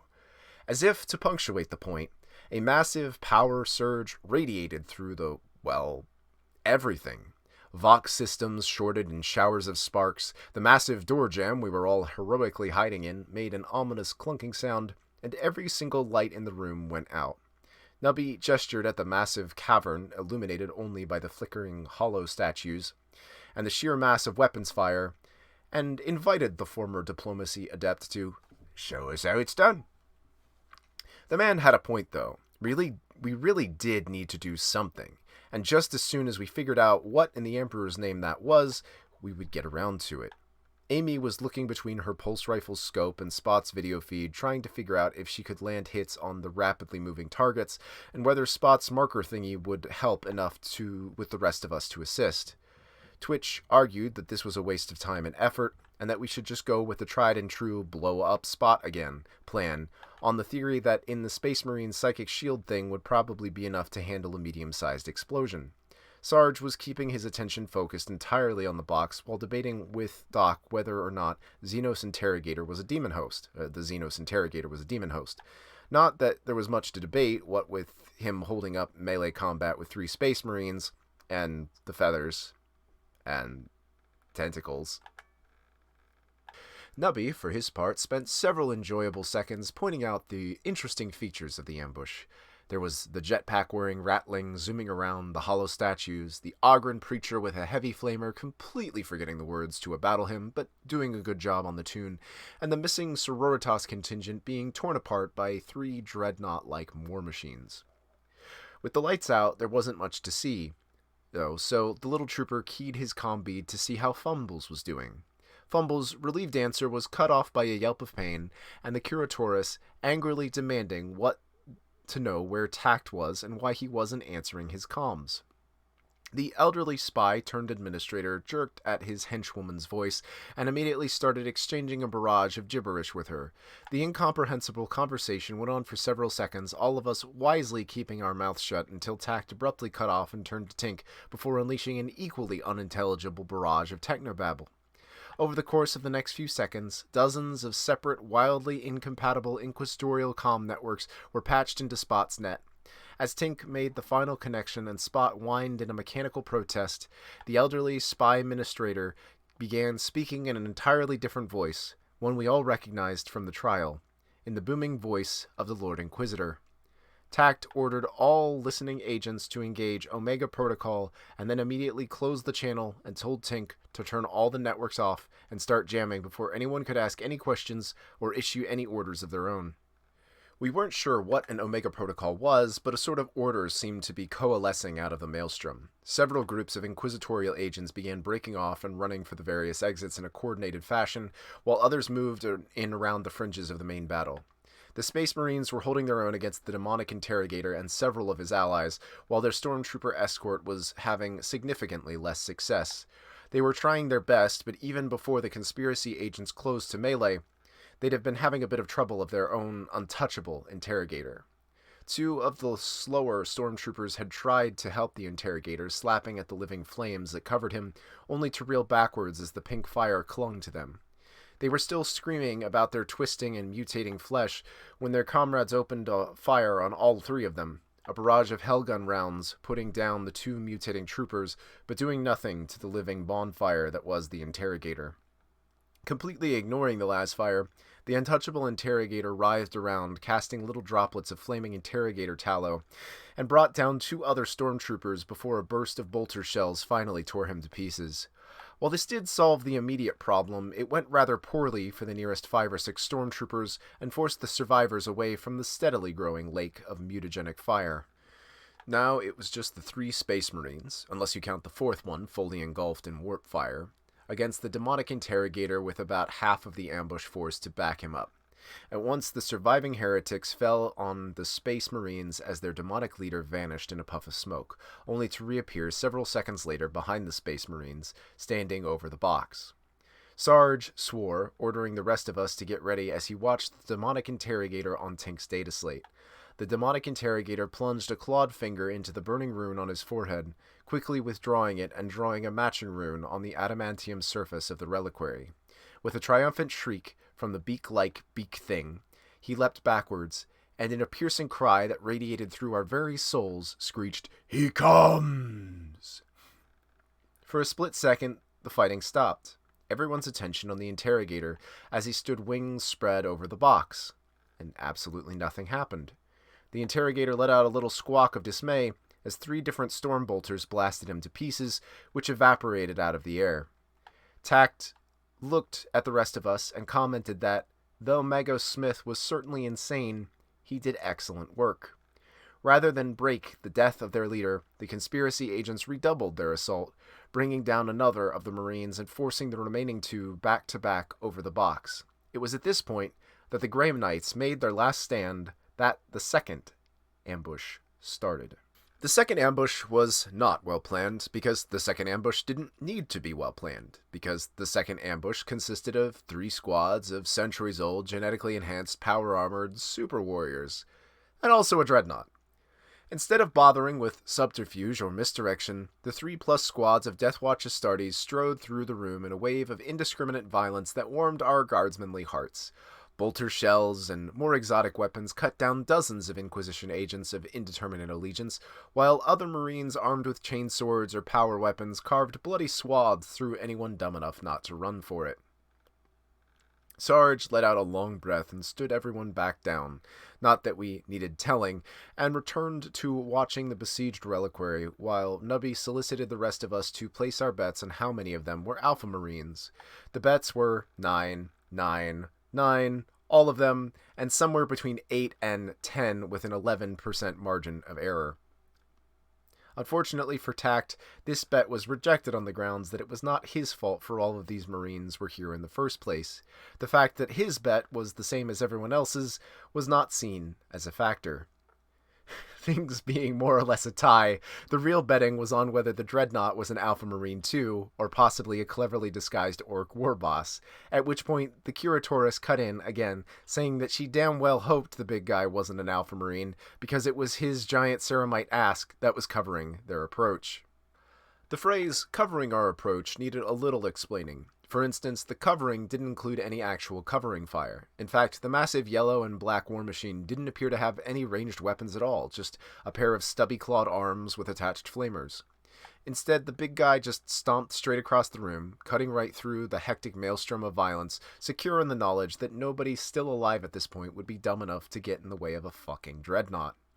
Somewhere, behind the big stompy war machine, packed tightly into the bubble of invisibility, Fumbles was straining to keep projected. The Curatoress followed, backed by another nice young space marine from the door, and his friends at the medbay. Mind you, they didn't have an actual plan either. The Curatoress described their general strategy as get as close as possible before sudden but inevitable betrayal, and then wing it. This was rather embarrassing, since not only was it the exact same plan as ours, but they had started it first. Not to be outdone by a bunch of NGPs, non-guard personnel, Sarge gave the order to move out. The Dreadnought and its invisible escort were coming in from our 3 o'clock, which Tact claimed was the tunnel leading to the motor pool and recommended as our best line of retreat, assuming we managed to grab the box ourselves. There was quite a bit of hollow haul between us and them, but the Deathwatch Marines had done at least an admirable job of killing everyone too dumb or heretical to follow Tact's orders to withdraw, so it was more or less clear as long as we stayed away from the scrum over the damn box. Sarge grabbed Tact again, gestured at Nubby to lead the way, and as a unit, we were once again began the process of sidling around a complete Charlie Foxtrot that was technically not our problem. Actually, whatever the opposite of technically is, that. Per Sarge's orders, as we moved, Tink kept an eye or a spot on the reliquary, an ongoing dispute over its ownership. The 2 Grey Knights once again got counting the giant pillar of fire keeping the flickering psychic shield erected, were on their last legs. The conspiracy assault, despite their loss of a leader, comms, and lighting, not to mention everything else that had gone catastrophically wrong, were still pushing inwards. It was obviously a matter of moments before the two Space Marines fell, and the question of the box's ownership became someone else's, re our, problem. But as the traitors made their final push, the Deathwatch assault caught up with them. A hail of bolter and plasma fire cut down the last of the conspiracy agents, leaving a single Grey Knight, an arm, and half a leg completely encased with warp fire, standing victorious over his charge. At which point, the third ambush kicked off. In repeat of the conspiracy's grand betrayal, between 8 and 10 Space Marines, with an 11% margin for error, suddenly but inevitably turned on their battle brothers. Nubby was instructed to stop trying to count who was on which side, while Sarge did exactly that, except for far more valid staying alive reasons, and Tact badgered Tink to turn Spot's jamming up as high as it would go. The frenzy of Space Marine on Space Marine violence stopped as quickly as it started, leaving 0 surviving Grey Knights, an indeterminate number of Deathwatch/Alpha Marines scattered around the darkened room, and one dreadnought still slowly plodding towards the center of the room, seemingly oblivious to the bloodbath around it. There were several seconds of silence, punctuated only by the sound of stomping footsteps and the occasional bolter fire, as hidden Space Marines sniped at each other, and then a deep, frustrated voice declaring, "The Inquisitor inspects his closet for monsters, but not under his bed."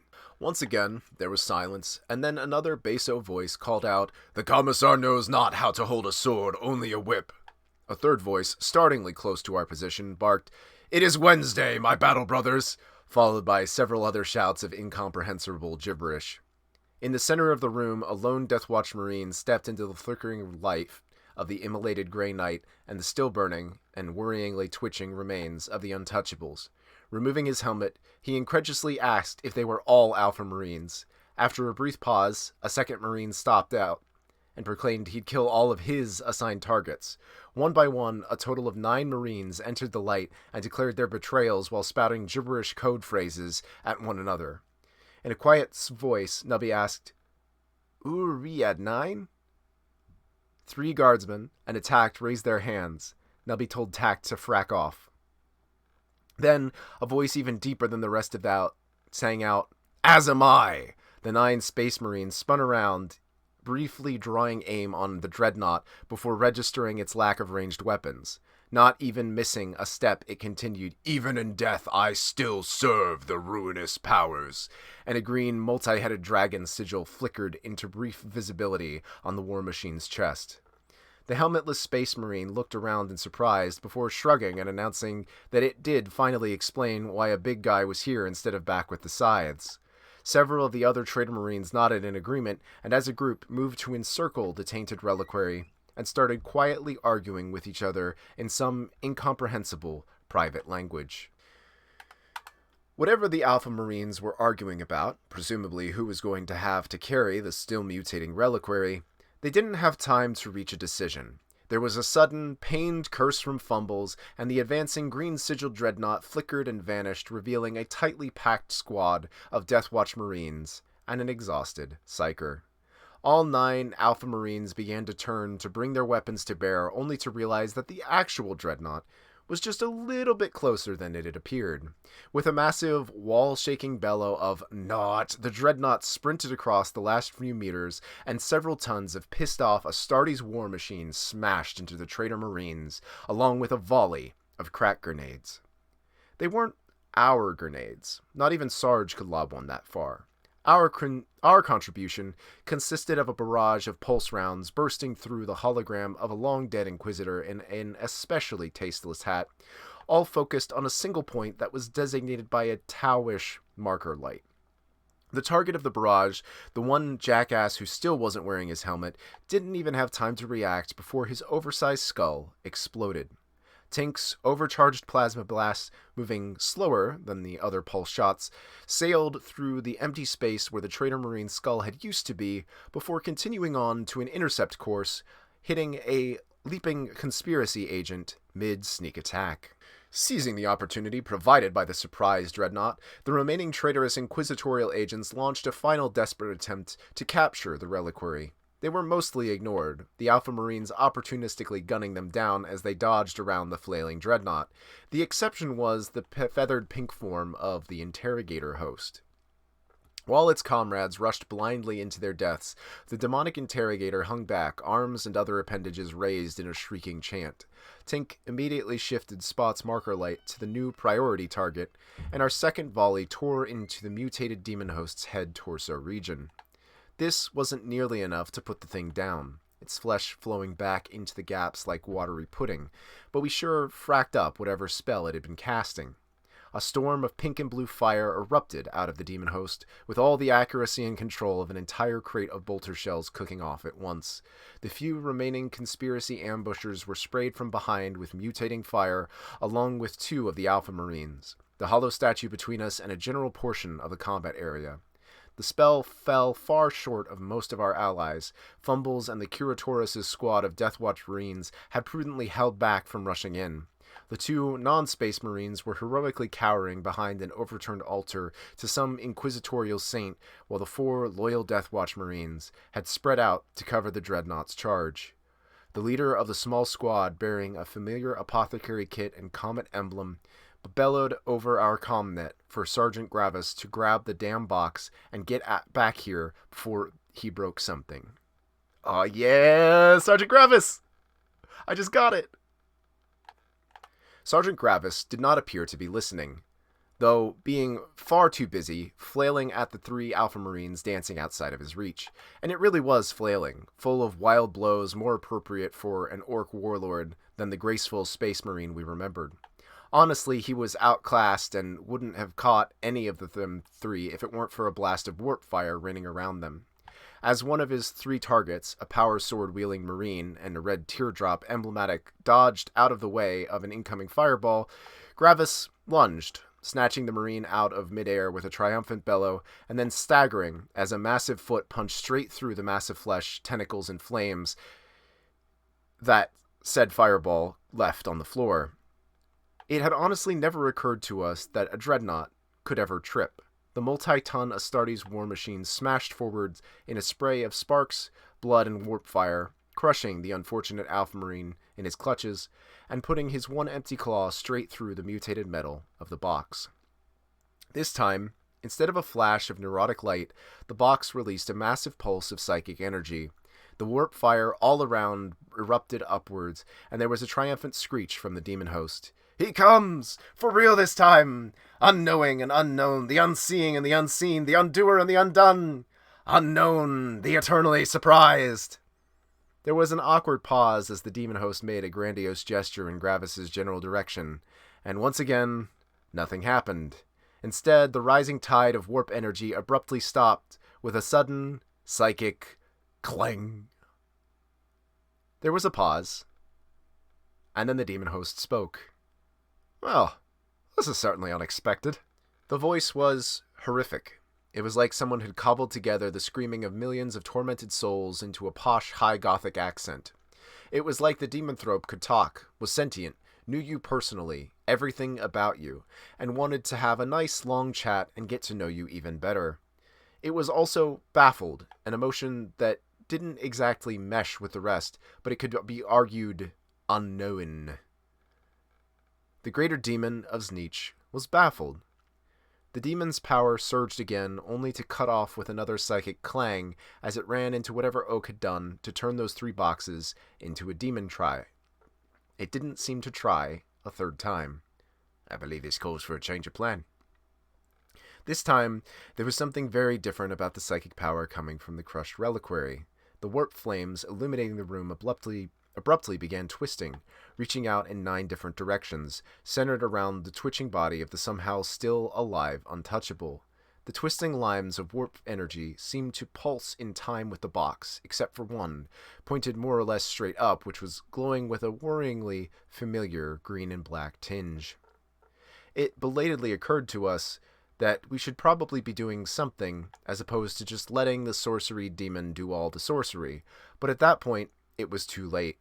With a psychic shockwave that put everything before it to shame, the demon shattered its own spell. The unknown had weaved this spell itself, No one else could have done it. 9 young psychers, their soul blessed at birth, foretold by the Changer of Ways, had been hunted down by the demon's pawns. The unstoppable force of their nascent gifts, blessings of magic and mutation beyond mortal comprehension or control, had been bound and unbalanced by an immovable object of the demon's devising, an ungift. To create an untouchable was unthinkable, and therefore well within the purview of the demon host's paradoxical powers. As such, a walking warp void made with the perfect linchpin for the spell. The hobbled humans, barely more powerful than the corpse god's blind servants, had been let loose. Carefully mixed in with the other potentials, the 9 gifted had been rescued from the cabal of conspicuously incompetent rogue traders and inducted into the Inquisition without any extra efforts on the demon host's part.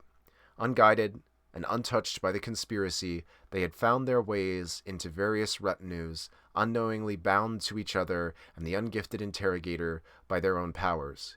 And then, with an eager chuckle, the demon snapped its creation and freed their gifts. Throughout the system, 8 young psychers blinked as a torrent of unimaginable power flowed into them. All suddenly became clear as the true glory of the Changer of Ways dawned upon them. Reality ceased to have meaning. Time became a mere suggestion, and causality was discarded as an outdated concept in the face of the sheer, overwhelming power of the change. And then they all exploded into demons. Lots and lots of them. Ignoring the newly formed warp portals, the unknown chuckled in amused surprise as a single remaining tendril of warp energy twisted around, inexplicably and unexpectedly, unable to return to its source. With a metaphorical shrug, the demon redirected it into the nearest available receptacle, and the bird-like demon host shrieked as a 9th gateway into the crystalline labyrinth tore through its being. Of course, we didn't know any of that either. All we knew was that somewhere off in the far ends of the room, 2 different psychers spontaneously exploded into warp portals full of capering blue and pink demonic horrors. We just thanked the Emperor that it hadn't been Fumbles who popped and started a tactical withdrawal towards a vehicle bay. And that was before we saw the demon host explode into an even bigger 3rd warp portal. And that wasn't it either. Just to make matters worse, the perpetually burning untouchable abruptly stopped being one. The burning wounds suddenly erupted in a fountain of mutating meat and feathers, spewing forth unstoppably and flailing around like an uncontrolled flesh fire hose. Fire hoses plural. 9 of them. Of course, all weaving themselves into something between a chaos spawn and a really disgusting spaghetti dinner. On top of that, the arrival of 3 gaudily armored Chaos Marines stepping out of their respective portals was just excessive. So yeah, we felt pretty justified in our decision to tactically withdraw, and for once, everyone seemed to agree with us on this, except for the Alpha Marines, of course. With a simultaneous bellow of "target acquired," the 3 surviving Alpha Marines, as well as 2 of the ones that we thought were dead, and another that we hadn't seen before, all threw themselves at a single target. The crimson and blue Chaos Marine that had just emerged from the portal formerly known as Interrogator Host. Didn't even have time to raise a big eyeball staff, much less fight back. Then, just as abruptly as the Alpha Marines all vanished, some into clouds of smoke, some into puddles of shadow, and one who had presumably forgot to get out of Inquisitorial Headquarters free spell, who dove into a warp portal, triggered all of his grenades while screaming, "Hail Hydra." The non-traitor Marine's response was less enigmatic. Bellowing at Gravis to get his ass up and bring back the damn box, the apothecary led the 4 Deathwatch Marines in a tactical advance, keeping a withering suppressive fire on both the warp portal and the rapidly growing untouchable spawn. With an incoherent bellow and a geyser of humorous fluids, the overturned dreadnought wrenched its leg free and levered itself upward, the jellied remains of the Alpha Marine squishing under its claws. His other claw held the reliquary firm, re, it was stuck inside, and like a concussed scrumball player, Gravis clutched the flattened thing to his chest and lurched backwards towards his battle brothers. For our part, we raced ahead to the exit in the long-standing guard tradition of securing the line of retreat.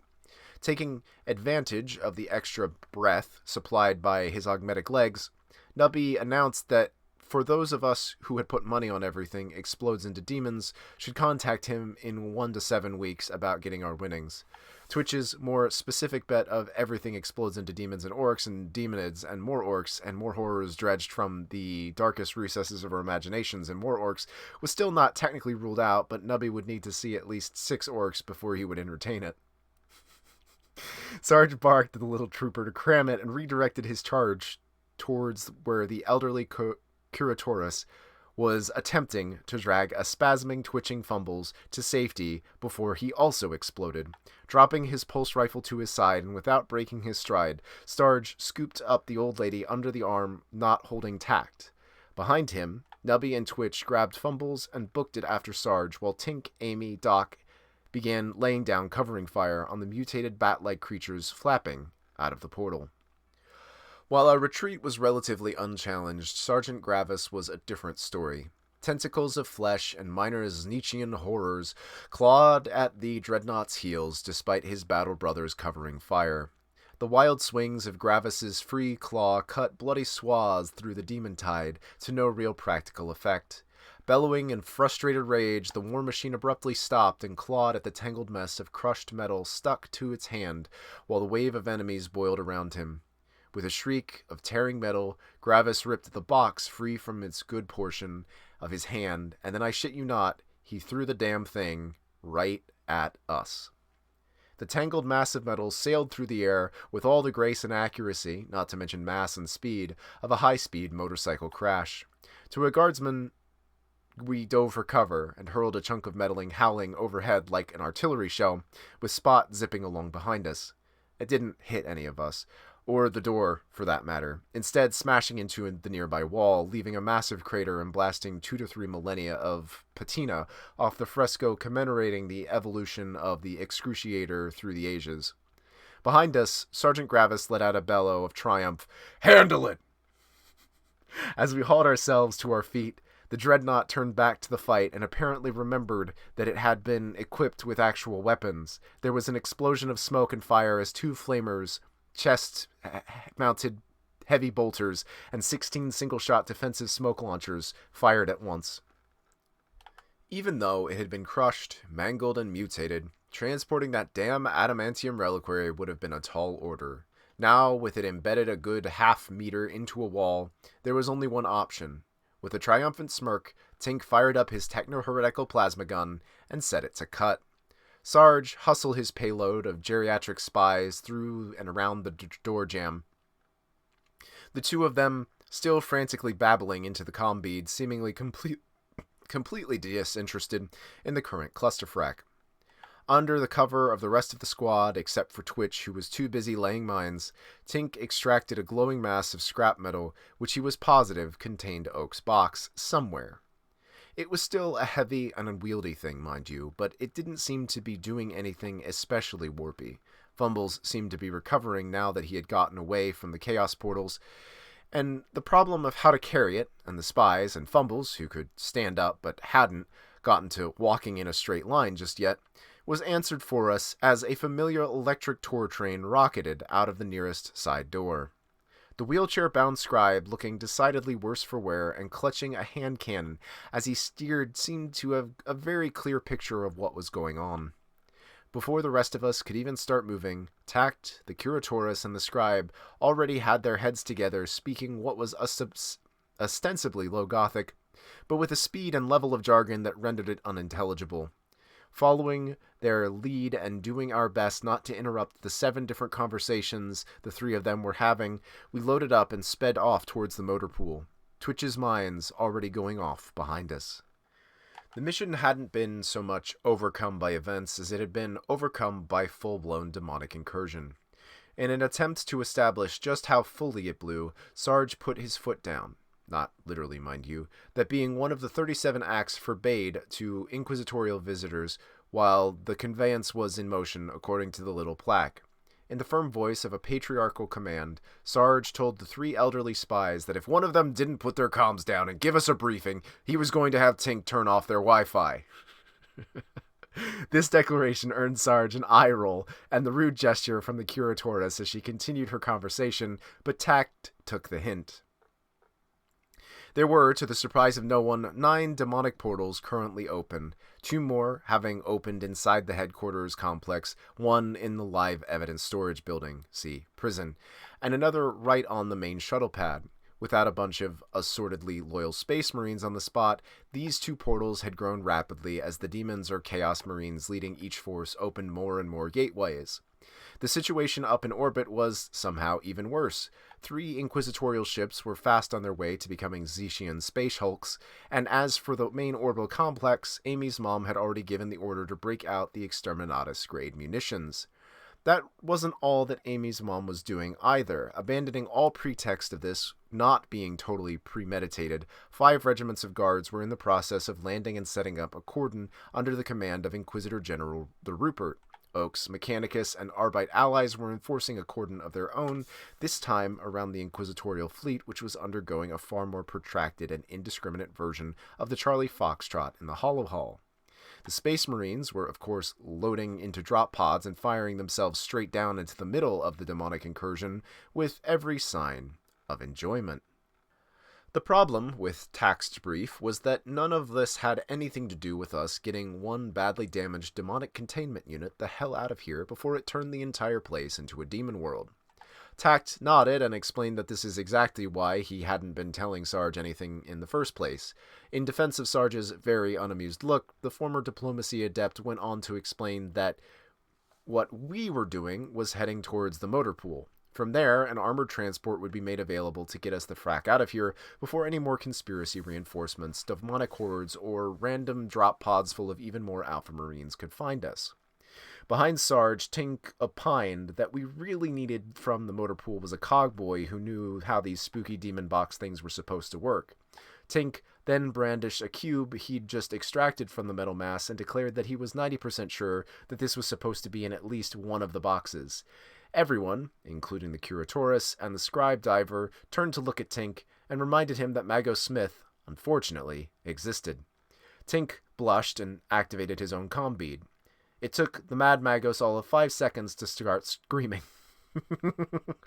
Tink's insistence that he had installed the Tesseract correctly, and so there must have been some entirely unrelated reason that it was currently outside the box, did not de-escalate the situation. With a berserk scream of outrage, the Magos announced it was time to activate Plan R, and ordered his Tau minion to ready the Xeno-Phantasmal Warp Jammer. Tink's inquiry into what the hell Smith was talking about and how it was supposed to help him get the doodad back in the stupid box was met with a piercing screech of Vox-distorted cussing. With some swearing of his own, Tink decided to just call Theo instead. According to his Tau minion, the Mago was not actually screaming over his Vox unit or over the entire comnet, and actually it was just Tink's channel. His other conversations with the buyers were continuing uninterrupted, and Theo would be sure to let us know before they activated the warp translocator. Tink's incredulous buyers was cut off by Nubby, who broke into the channel and informed Theo that he'd better not be selling any of my stuff. Theo reassured him that it was just the Mago's own collection. You know, the Weird Boy, the Squig Stealers, the Demon Throat. The choked silence was broken after a few seconds by Nubby asking how much they got for it, cause he knew a guy, taking in the murderous look on Sarge's face. The cretinous little trooper broke off, whining that he wasn't the one selling it. Seemingly oblivious to all this, Theo chattered on, assuring us that right now the warp translocator was functional. Transferring the specimens would be quite easy, even with all of the warp interference from the, massive demonic incursion. Tink and Doc, being slightly faster on the uptake, asked if Theo meant that Mago Smith had built a teleportarium. The Magos was apparently listening to this conversation as well and graced us with an explanation. "No, I found one downstairs, incorrectly labeled as full of bees." Tink, who had encountered and fled from said bees, began to argue to be completely ignored. "When upon every cursory analysis they are obviously a species of parasitic warp wasp." "So you cleared them out then?" asked Sarge. "No, of course not, you simpleton. I work around them." Ignoring the typically off-topic conversation happening in the background, Theo readied himself at the control altar of the recently refurbished and de-wasped warp translocator. Overhead, the looming form of the demonthrope emitted a palpable and scientifically measurable aura of hatred and menace. The hatred was only reading 1/9 of an angron, so there was no risk of an imminent containment breach, fortunately. Zipping around overhead, the Mago began the pre-translocation checklist with the buyer's cogboy. "The stasis field is ready." Affirmative. "The psi suppressors?" Affirmative. "The warp presence shroud?" Affirmative. "And they have all their inside astropathic sanctum." "And they are all inside the astropathic sanctum." Affirmative. "The beacon is active. The voids have been lowered." "And you're absolutely certain there's no such thing as a demonically possessed zoanthrope and therefore completely unprepared for the consequences of teleporting one through the warp?" Interrogative. "What?" "Excellent. Tau minion. The lever." Theo sighed with relief as, after so long, the demonthrope finally became someone else's problem. Aboard the Nemesis-class battleship Zenodium, that served as the unofficial and very secret flagship of the conspiracy-aligned fleet, Arch-heretic Mulder of the Dark Mechanicum looked up in shock as something far more interesting than a mere zoanthrope materialized in front of him. His augmetic brain raced to catalog his observations, sending each fascinating datum off for secure off-site storage, even as the rest of his physical form erupted in a sudden tide of chittering insect. The heretic's short-lived binaric scream went entirely unnoticed, completely drowned out by the triumphant psychic shriek of the freed demonthrope. Even with Tink's hasty warning and his lead-lined guard-issue flak helmet, Fumbles still flopped around like an electrocuted fish as the demonthrope commenced its quote-unquote warp jamming. The rest of us had become so used to it that barely even merited a flinch, the exceptions being the Curatorus and the Diver Scribe, until Tact casually reassured it that it was just a demonically possessed zoanthrope. From the lump of twisted metal where Tink had nearly finished extracting Oak's box without incinerating any bits of it, the horrible demonic voice abruptly returned. "How interesting, that's the different guy. How interesting, how novel, what a truly unusual creature. You can't do that!" The demon box's voice rose into an indignant squawk, rather undermining the whole amalgamation of screaming souls thing. Nubby, ever the idiot, immediately asked who couldn't do what now. Sarge's automatic order to not fraternize with the greater demon of Sneech was cut off by a sudden massive increase in the demonthrope's aura. Back in the hollow hall, all three of the warp portals flickered, twisting, flared with a smoky green aura, and abruptly vomited a literal tidal wave of mutated chitin as demonic tyrannids started pouring out. Sergeant Gravis pulled in his battle with a massive twisted chaos spawn as it unstoppably mutated flesh mirrored the change in the summoning spell. Chitinous claws and gnashing mandibles erupted from several of the spawn's massive limbs, immediately lashing out to tear and devour everything around it, including itself. As one of the lesser's Nietzschean horrors turned to fight the unexpected new threat and began raising smaller portals of their own to begin bringing in reinforcements. Not being equipped for shrugs, Sergeant Gravis made do with a bellow of "Have fun!" as he turned his battle chassis and determinedly started stomping away from the melee after his tactically withdrawing battle brothers. It's not even using them right, it's just manifesting mindless warp apparitions and using my own winds to do it. Nubby helpfully informed the demon box that we calls them demonids. Sarge casually reached over and shoved him off the vehicle, causing the scribe to tap the plaque reading, "No defenestrating occupants." The little trooper's outrage, causing cursing, followed behind us as he sprinted along with his augmetic legs and climbed back aboard next to Fumbles. The Psyker was doing better, at least, for a given value of better that includes rocking back and forth and muttering to oneself and radiating a sense of impending doom. It was only a mild sense of impending doom, though, at least compared to all the doom currently in progress. Tink, continuing his careful peeling of the demon box, angrily told Theo to shut up about rehoming the damn demonthrope and instructed him to tell the Magos that the box was still talking. There was a blast of angry binary and the discussion quickly returned to the topic of just how Tink and or Oak had messed up so badly as to get the Tesseract out of the box. A panting Nubby climbing back onto the cart helpfully pointed out that it was actually a completely different Tesseract, caused the squiggly silly thing was different, and I don't know if it got a gold inlay neither. In a more curious tone, he added, "Wonder how they got it off. I couldn't peel off any of ours, not even with plasma torch." From the third or fourth time that trip, everyone, including the driver, turned to stare. Then the demon piped up again. "Well, one of those two is an ancient artifact provided directly by the Ordos Malleus by its soulless creators, while the other is a random cube you found in a hole somewhere. Do you humans just assume that every Necrontyr leaving is a Tesseract labyrinth?" Annoyingly, the demon had a point. Even if we had found the random cube inside an actual Necron ship, which was only coincidentally inside a hole itself, but even if our cube wasn't a Tesseract or had just been critically damaged by an idiot with a plasma torch, we had a Malleus-certified substitute available. All we had to do, the Magos claimed, was open up the damaged outer layer and reinsert it into the Wraithbone matrix, and then do a little troubleshooting while the enraged demon tried to devour our souls. Yes, I agree. Do you need any help peeling the metal off?" Tink swore as the twisted mass of adamantine he'd been laboriously cutting through flaked off and started fluttering around like butterflies in our wake. Twitch and Amy, followed by the rest of us, started to shooting them on the grounds that they were both demonic and bug-like. Tink looked at the fully exposed box and the massive cracks running through it, and hesitantly asked the Magos if he was sure that this was a good idea, especially since the demons seemed to be on board with it. Smith responded with a binaric scoff, and pointed out that of course the demon agreed, it was far smarter than any of us, and started rattling off a list of tools, sensors, and rare antidemonic wards.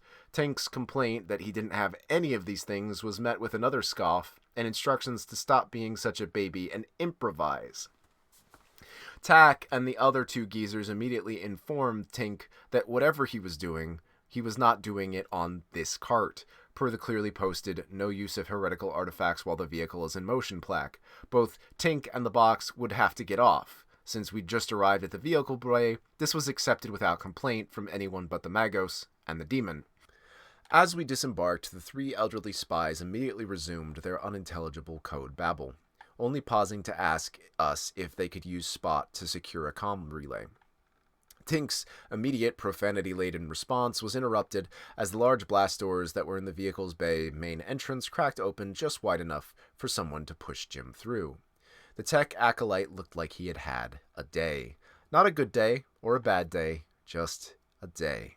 But since our standards were calibrated for a day on the occurrence border, that did include a rather wide range. In this case, what little remained of Jim's hair was standing straight up, and little arcs of electricity kept jumping up and down his augmetics.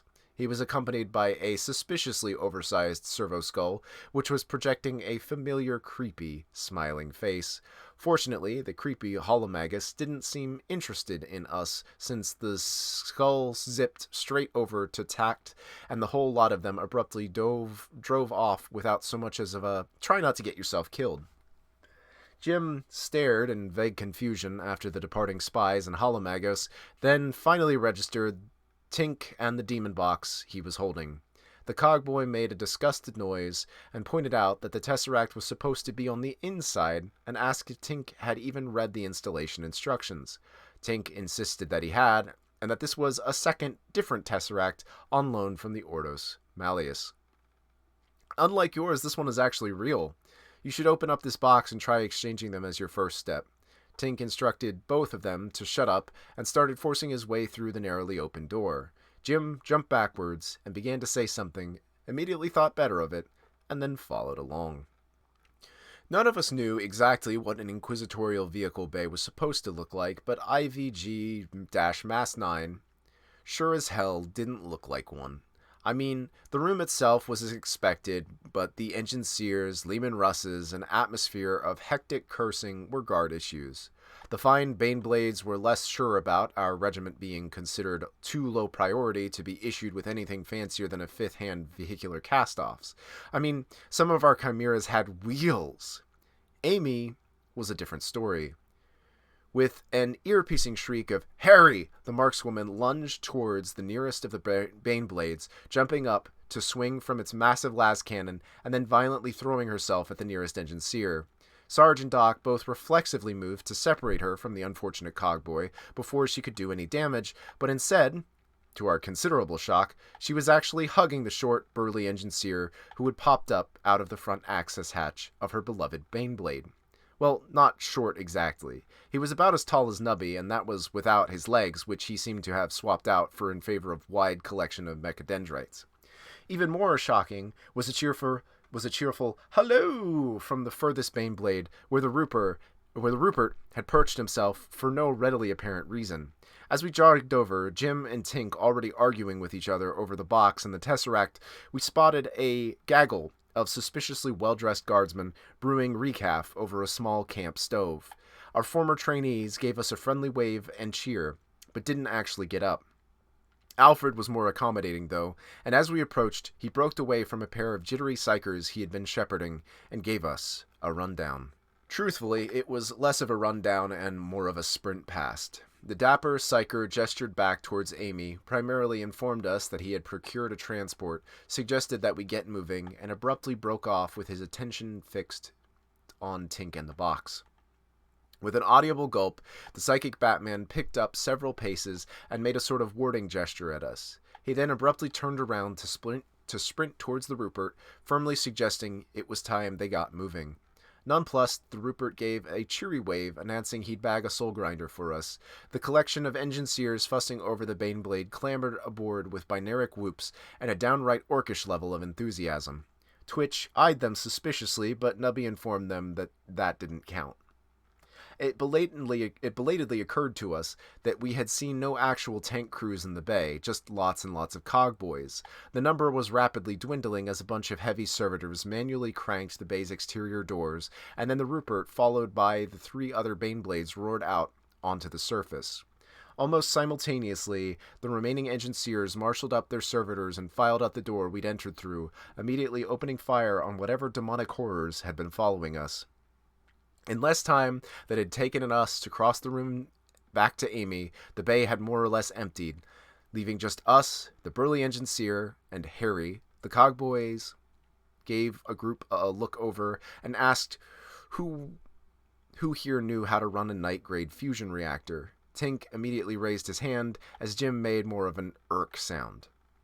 Sarge yanked Tink's arm back down, directing the techie to focus on the damn box, while Amy pointed at Jim. Our faithful cogboy made a bleating sound as several thick mechadendrites wrapped around him and dragged him inside the massive tank.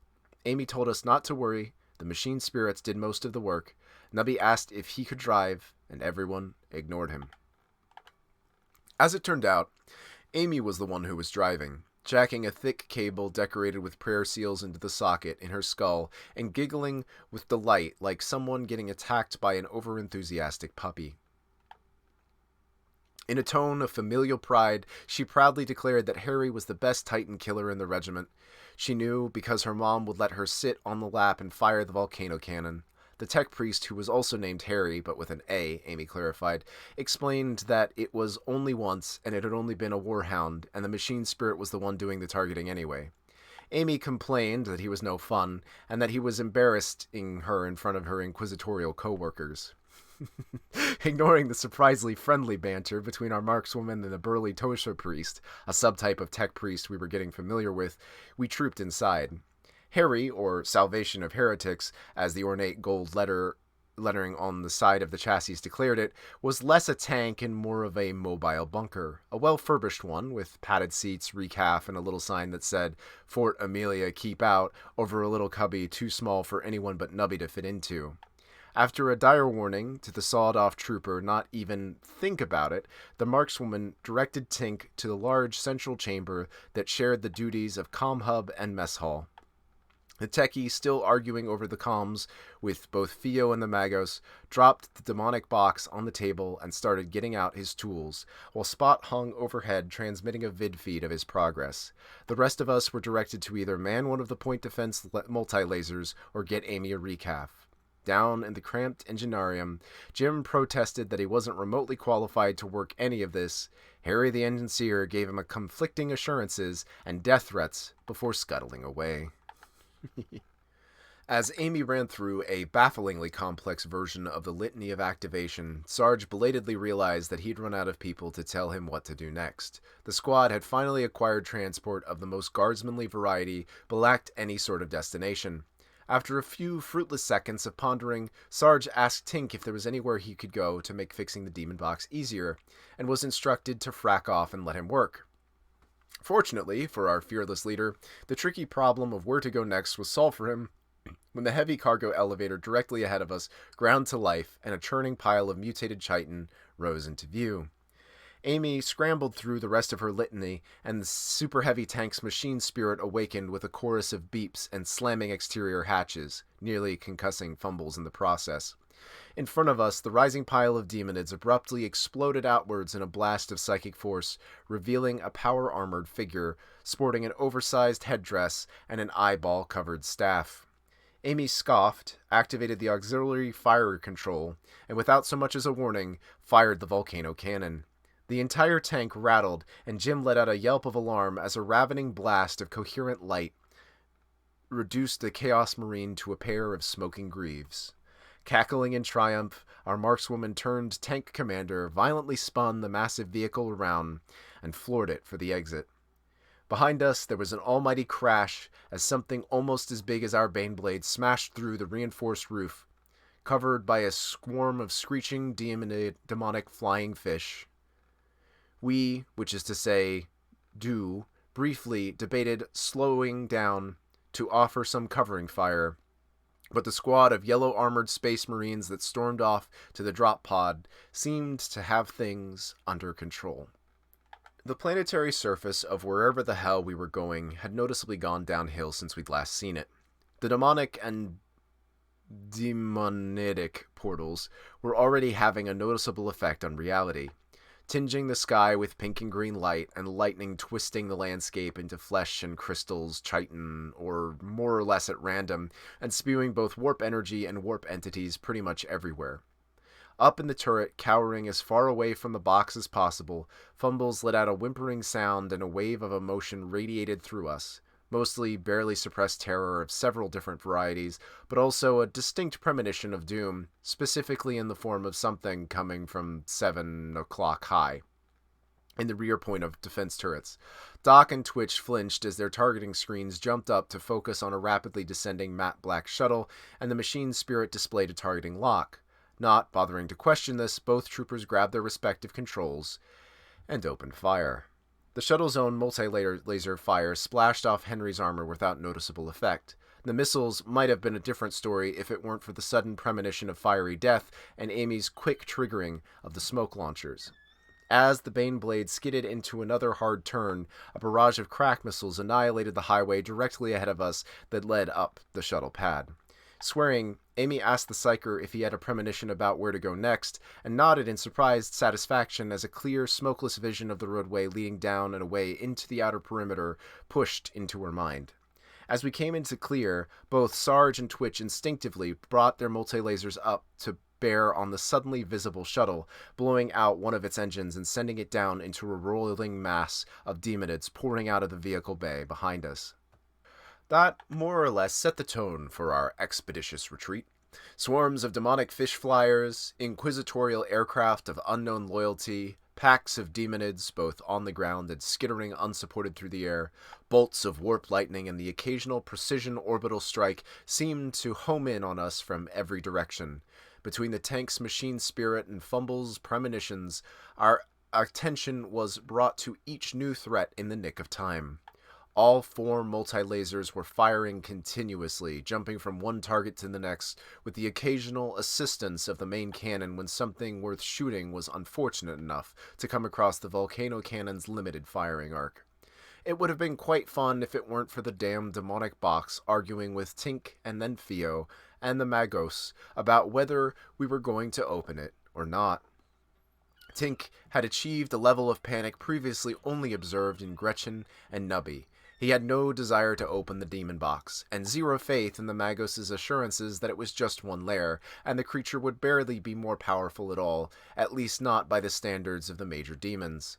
The demon's own assurances that it wouldn't even be able to manifest a physical form, and that he was drastically overthinking things and wasting everyone's time, was even less reassuring. Not having any better options, though, the techie waved Spot in where it could transmit a clear vid to the orbital peanut gallery, jammed a highly scientific screwdriver under the box's lid, and twisted. In retrospect, unleashing a greater demon inside a contained space with a young telepathic psyker wasn't our best idea. Time abruptly ceased to have meaning, becoming something both wibbly and wobbly, not to mention disconcertingly visible, audible, and tasting slightly of burnt recaf. No smell, though, which was a bit of a relief. The increasing clarity of Fumble's premonitions exploded into something else entirely, a mind-rending maelstrom of potential futures all playing out simultaneously and stretching off into infinity. Trying to keep track of when now was impossible, except in all the timelines we didn't. Our deaths were swift and horrific, so it was better to stick to the ones where we did. And if that logic sounds circular to you, just think about what it felt like to us. Tink wasn't even trying to listen to the insane cogboy screaming in his ear about the correct procedure for opening the damaged box without breaching the one inside.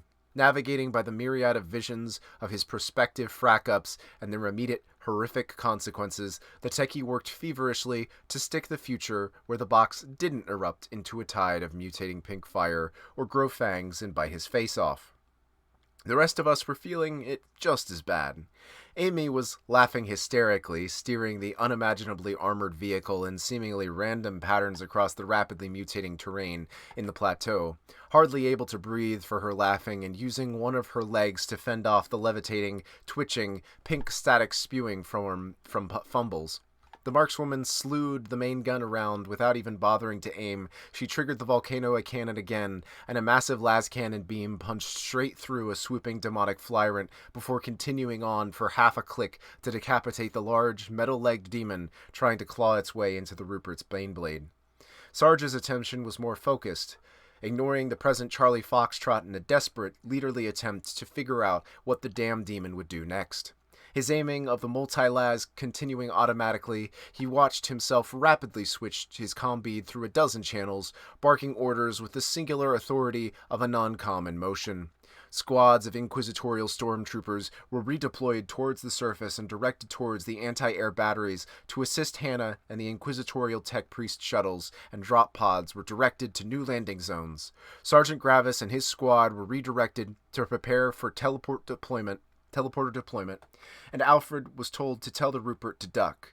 Nobody even argued, which was definitely saying something in the case of the Lamenter's shipmaster, not to mention the squad of disaffected stormtroopers that he instructed to just frag that asshole. Doc's attention was more focused on the present.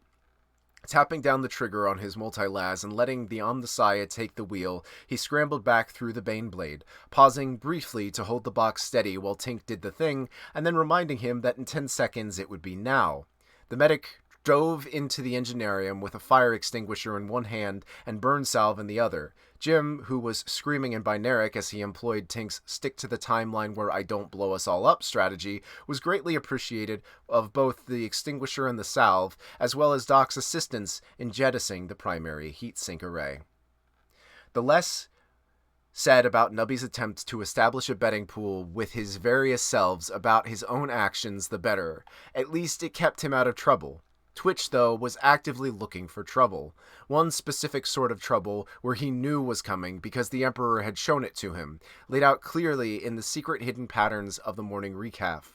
The paranoid demolitions trooper looked forward and found the orcs, and then started working his way backwards. There were the orcs, and even more orcs, and then, if then was the right word, the horrors deranged and dredged from the darkness recesses of his imaginings. And then before that, as then became now, Tink triumphantly wrenched the cranked lid free from the box, and the reality reverberated from a sigh of demonic satisfaction.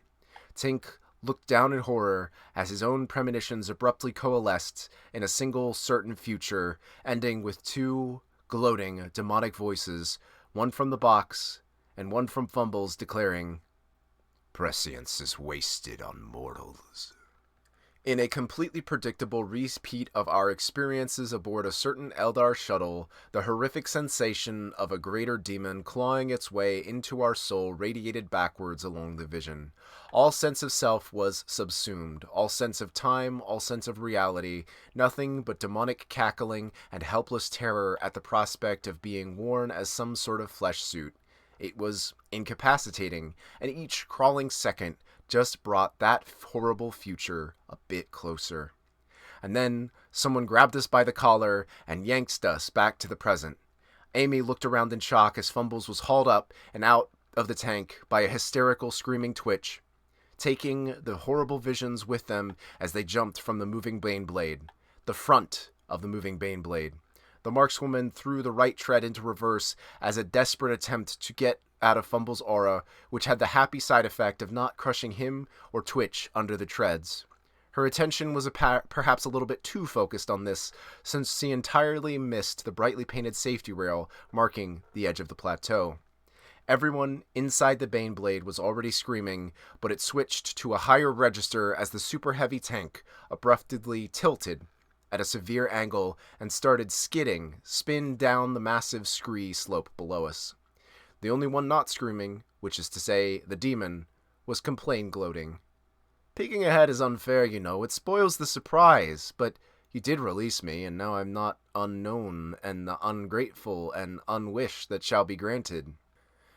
As causality reasserted itself, Sarge shouted for a sitrep and clambered back towards the main chamber. Amy responded with a string of incoherent cursing. Doc reported a general lack of fires in the enginarium. Jim vowed to kill Amy if she ever fired the damn volcano cannon again, and Tink was too busy hyperventilating and staring at the freshly revealed glowing box.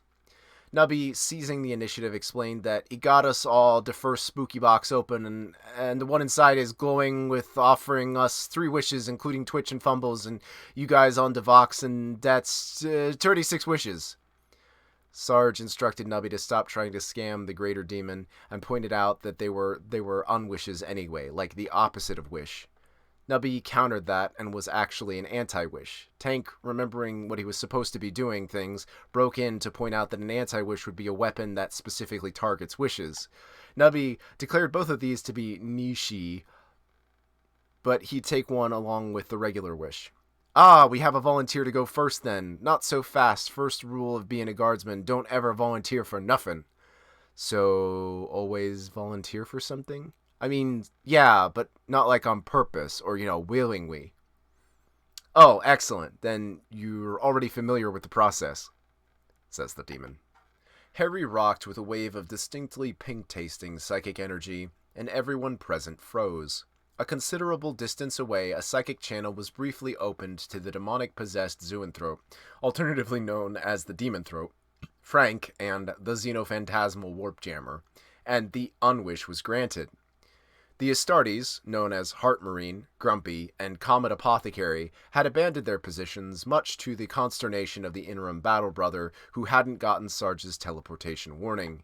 The 3 Marines rushed towards the lumbering dreadnought that they'd been covering, and abruptly vanished along with it in a flash of pink light. Sarge's frantic order to not kill the damn Demonthrope ringing in their helmets. The 3.5 Space Marines dropped through the portal and into the astropathic sanctum of the inquisitorial flagship Zenodium, right in front of a very surprised Demonthrope. A few seconds to see if they were going to all come back, the Deathwatch Marine shrugged. The blue and white horseshoe emblem on the Marine's shoulder shimmered to be replaced with a bird with a blood drop pattern, and then he stepped into a patch of deep shadow and vanished. Inside the still crashing Baneblade, Nubby pointed out that he didn't even think we could hit the Demonthrope from here, and anyway, Jim said no more use of the volcano cannon. Sarge ignored him and instructed Tink to get the frack to work. The techie screwed up his face, grabbed the glowing interior box. There was a flash of pink, a flash of green, and then the lights went out. Tell me, little technomancer, have you heard of the Void Dragon? It wasn't just the lights that went out. It was the entire damn Baneblade. Amy screamed in outrage that if Tink had done something to Harry, her mom was going to kill him. Tink didn't have much attention to spare for the crashed and crashing tank, though since Spot the Wonder Drone was currently trying to bash his face in, Amy realized that the response was not forthcoming, grabbed her plasma rifle, and swore as it refused to fire on the friendly, quote-unquote, Tau drone. "There is indeed a god in the machine, just not your omniscience." Sarge gave up his attempts to contact Twitch as the comm bead went dead and scrambled to help Tink fend off the possessed drone. His attention was caught by a brief flash of movement as something black and green scurried away from his tack light. At Sarge's shout, Nubby turned to track the skittering metallic thing and lashed out with a kick, which completely failed to connect as both his leg augmetics locked up. As Sarge wrenched Spot off of Tink, fending off the drone's manipulator arm as it jabbed for one of his grenades, Tink registered the incredibly creepy metal legs scampering across his lap. With an incredibly girly scream, the techie lunged upwards, flinging the Necron scarab into the air and barely dodging a pulse of green light directed at his torso. Behind him, a perfectly square portion of the Baneblade's hull abruptly vanished. "You really shouldn't be toying with things you don't understand." The bright side of Harry's new window was the clear illumination of their mighty foe. Amy redirected her aim only for the rifle to refuse to fire again, debated throwing the damn thing away, decided that it was Sarge's shtick, and leapt down into the chamber, drawing her las pistol, at which point everyone went deaf and the Necron scarab exploded. Sarge swore as two of Nubby's 5 hastily aimed stub pistol rounds ricocheted into his chest plate, and Tink clutched at a bleeding leg. The heroic trooper in question said something which no one heard, and then ran to grab Doc before anyone could thank him for his quick thinking. This was probably justified since Amy was still looking to shoot something, and Spot seemed to be better now. Lacking anyone to vent her frustrations on, the markswoman rounded on Tink and attempted to shout something about not being such a baby.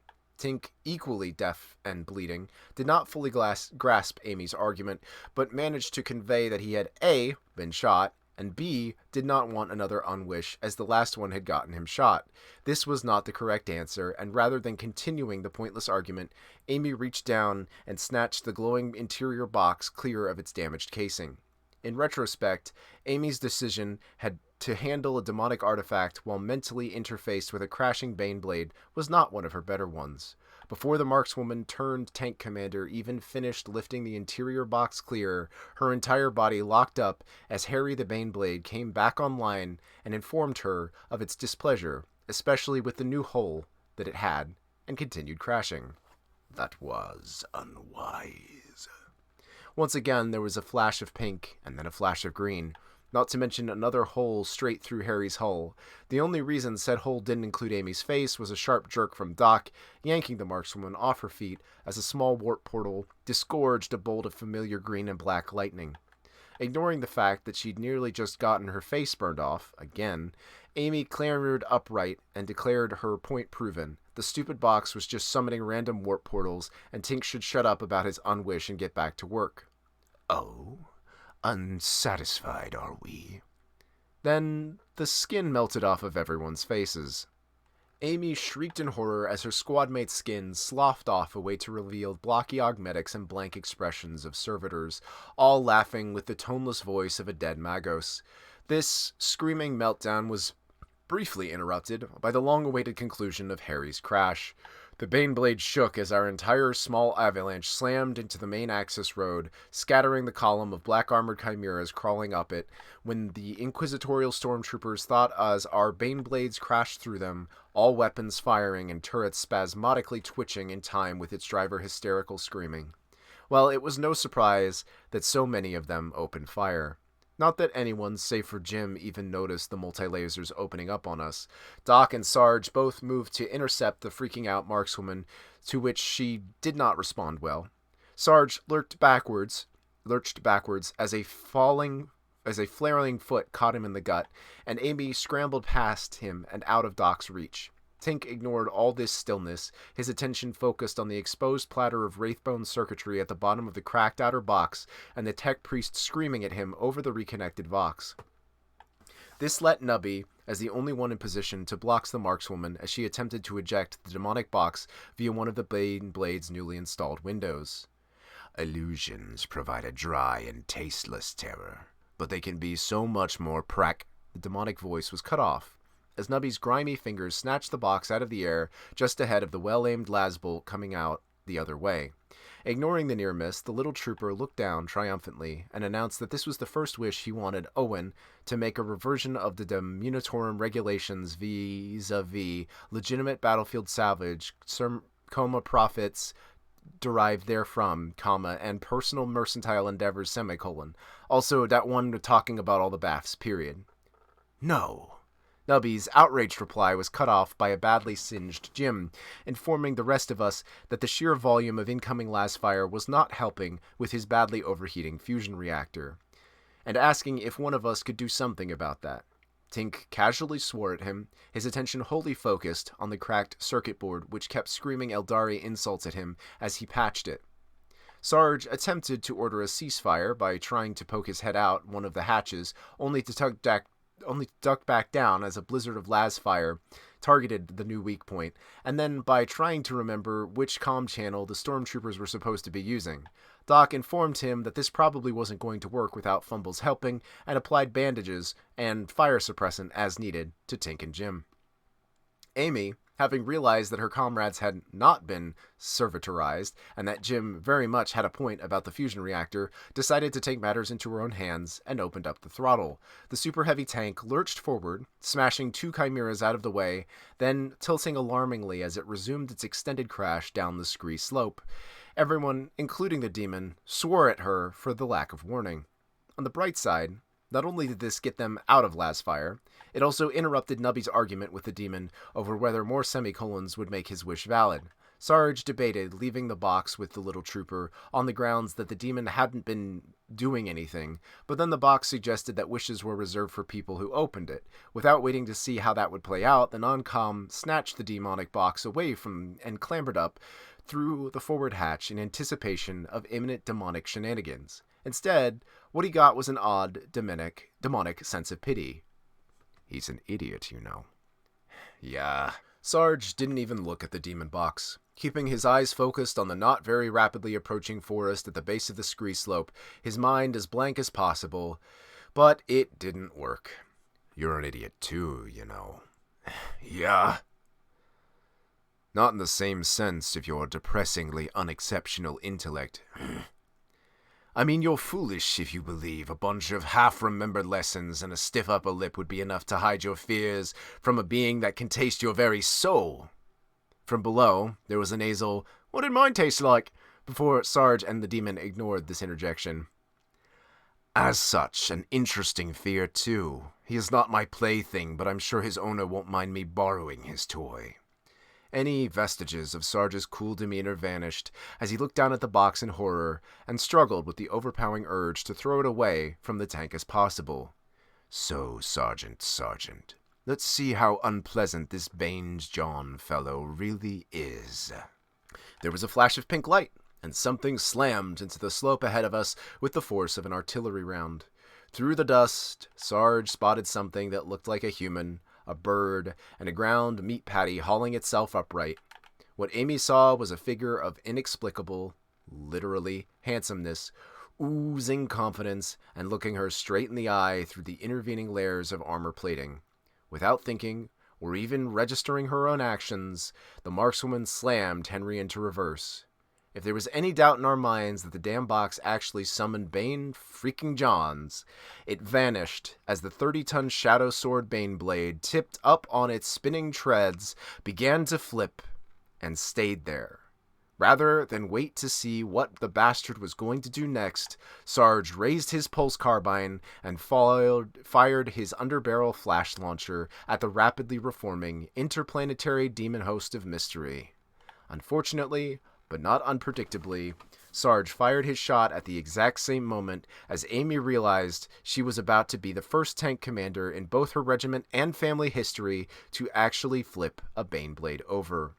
Moving with the speed of blind panic, the markswoman spun the turret to protect the comparatively fragile volcano turret from the impending crash. Sarge's flash grenade ricocheted off the spinning barrel with uncanny accuracy directly back into his face, followed by a split second later by said barrel. Sarge blindly clung to the cannon with his armpits, while the demonic box clutched in his hand, laughed maniacally, and the fully formed Bane Johns leaped past him to perch on the rear of the improbably tilted tank. Unlike Amy, the rest of the squad knew what Bane's arrival truly meant. Tink hastily yanked his tools from the cracked Wraithbone circuit board before he accidentally sucked himself into the Tesseract or something. In retrospect, he probably should have kept at least one of his hands on his work, though, because as he flinched backwards, intricate pieces of heretical xenotech slid across the increasingly tilted table to thwack with a painful cracking sound right next to the jagged hull holes. The Magos was not pleased, especially when his hasty effort to send Spot to retrieve the thing ended with the drone wedged in said hole. It could have been worse, though. He could have been Doc. Doc's very own rational decision to warn Twitch about Bane's arrival ran into a slight hitch as he mistuned his comm bead. He didn't mistune it to just any wrong frequency, mind you. No, he dialed into the recently reactivated headquarters Stormtrooper TACnet. Despite being full of screams, ordered, and confused reports of a runway, possibly possessed Baneblade intercepting their reinforcements, the entire network fell inconveniently silent as Doc connected and informed literally everyone that we were almost finished crashing and Oak's fracking demon box had just summoned Bane Bloody Johns. Nubby chimed in to tell him he was just 3 orcs away from winning the pool. Jim had at least had the excuse of not personally encountering our stupidest nemesis, so he can probably be forgiven for accidentally doubling the techno-theologically dubious reactor's output, instead of having it to prevent imminent fiery death. His panicked binary screeching as the power conduits around him overloaded was matched by Harry's own decidedly unhappy machine spirit. Thanks to Nubby's brilliant strategic decision to do absolutely nothing, he had an excellent view from Sarge's recently vacated hatch as Bane grabbed the now vertical volcano cannon and manually adjusted its aim a few degrees to point at the still open warp portal above. Ignoring Sarge's curses from his perches halfway down the barrel, and the fully reformed Bane host peered down through the layers of armor plating directly into Amy's soul, and asked if the markswoman could lend a hand with his crazy ex. Not understanding any of what was happening, or why someone so incredibly, stunningly attractive was talking to someone as plain and common as her, the markswoman triggered Harry's volcano cannon.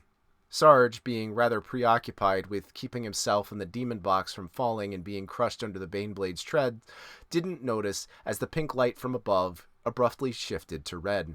The demon definitely noticed, though, breaking off its cackling comments about perhaps not returning such a fascinating toy with a sort of incredulous grunt as something yanked away its control of the warp portal.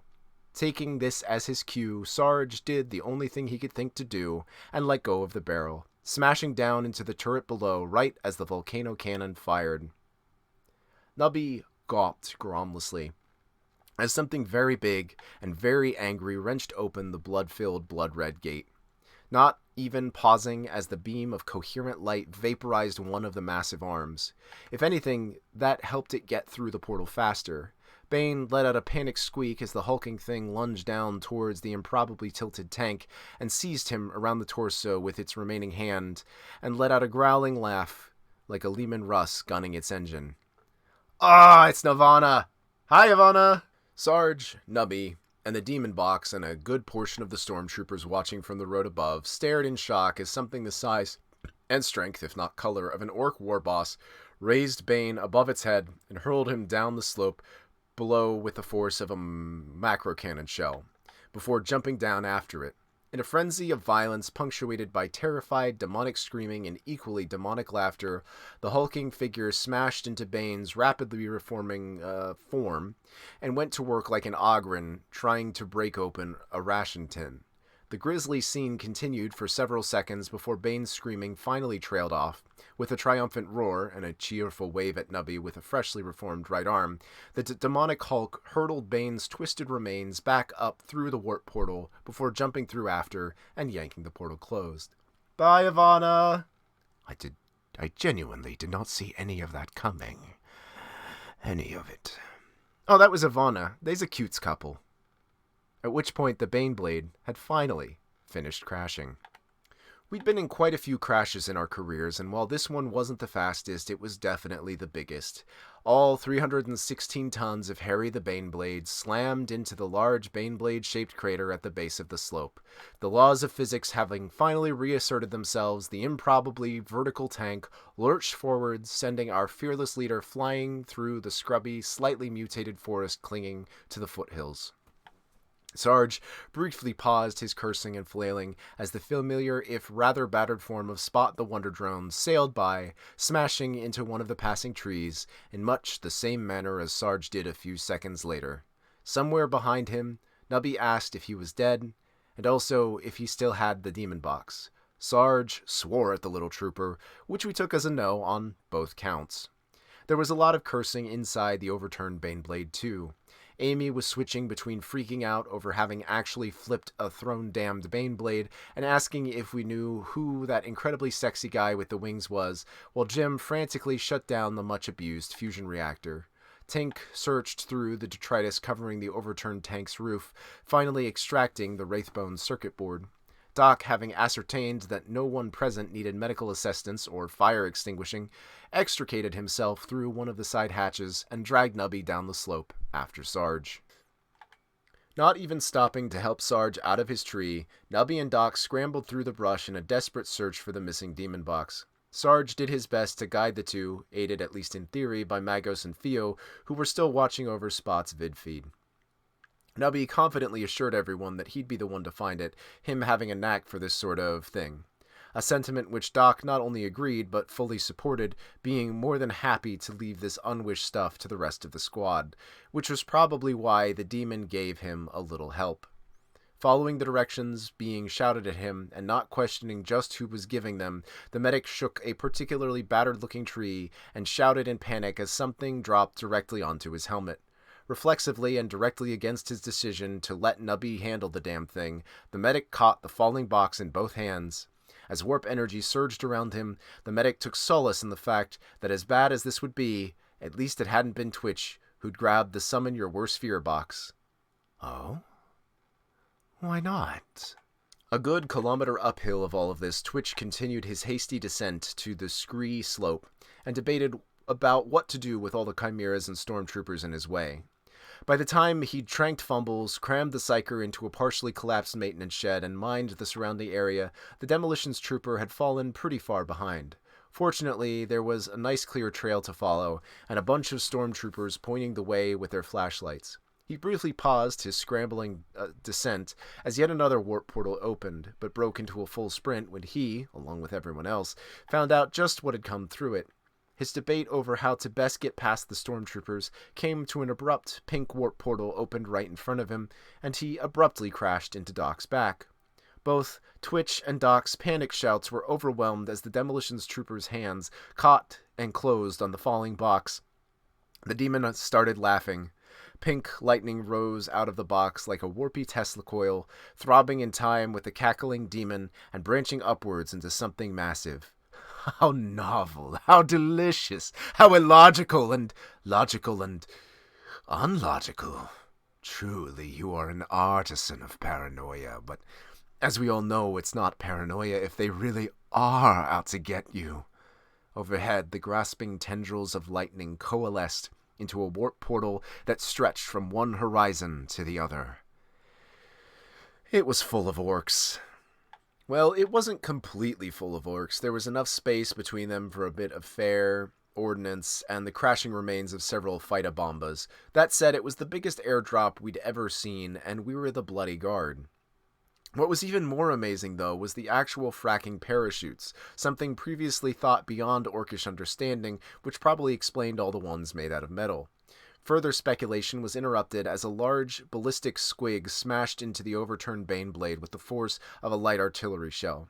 As everyone else's cover-grabbing instincts activated, Twitch stood there for a second, gaping upwards at the horrible futures Fumbles had shown him, and that had finally arrived.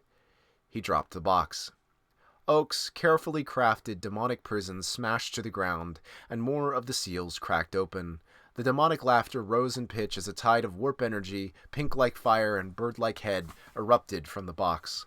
Twitch's literal knee-jerk decision to punt the damn thing probably wasn't the most logical or sensible, but at least it caught Owen by surprise as it arced through the air, bouncing off the tree and the orc paratroopers. Twitch's running in circles while screaming and throwing explosives in every direction was presumably more in line with its expectations. The situation was well and truly fucked. While Twitch's punt didn't break open the box any wider, thank the Emperor, by the time Sarge and Nubby managed to catch up with the thing, it had already started opening warp portals, and a second head had emerged. Lacking any better ideas, the two guardsmen opened fire on the avian heads, which barely seemed to be an inconvenience to the demon.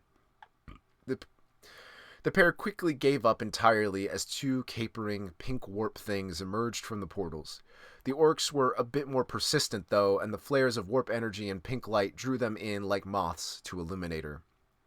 The demon was not the only orc magnet in the area, though. The explosions, radiating outward from Twitch's constantly shifting position, were probably visible from low orbit, and there was a Baneblade. The only reason that every single orc in the region wasn't heading straight for us was the very helpful distraction being provided by the column of inquisitorial stormtroopers just up the hill. Despite how appealing a proper fight was to the average greenskin, there was no way that they were ever going to ignore something as lootable as an overturned Baneblade. As Amy finally unplugged herself from the damn tank and climbed her way outside to check on both the general situation and where the hot guy went, she flinched in shock as a large figure landed right above her. The markswoman looked up at a massive, coat-sporting greenskin, wearing the battered remains of an undersized red hat on its head, and I shit you not, doing the cane pose on the oversized tank. Amy paused for a slack-jawed second, forgetting entirely about the inexplicably sexy mystery men, and then raised her rifle to blow the Commissoric's head off.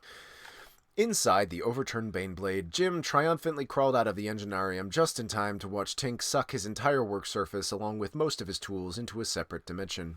Rather than comment on Tink's inability to read the clearly marked "this side up" on the Tesseract's control unit, the tech priest smugly declared that he'd known it had been a real Tesseract and that the stupid box demon was full of shit. Tink nodded along with all of the confidence of someone who had completely forgotten about the Tesseract not being real stuff, and asked if Jim could pretty please help him find the range and targeting controls on this thing. Their work was almost immediately interrupted by Amy slamming her hatch shut and screaming at Jim to get back to the fusion reactor and get it on before the greenskins got in. Jim let out a binaric whine of despair as he crawled back into the sweltering, half-slagged remains of the Baneblade's enginarium. From Doc's perspective, Amy's panic was a bit premature. Sure, things were nearly a dozen assorted greenskins and squigoids crawling around the crashed tank, over the crashed tank, but that was nothing compared to the sheer number he was trying to keep off of Twitch with his pulse carbine. The Demolitions Trooper one-man artillery barrage drew in the descending greenskins like a beacon, which was presumably why he'd started with the mines.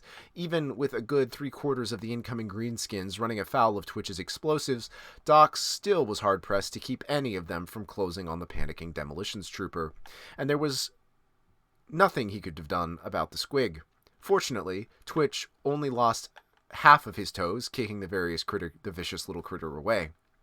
Doc debated whether it would be possible to get close enough to bandage the badly beating limb in question, but his self-preservation instincts won out.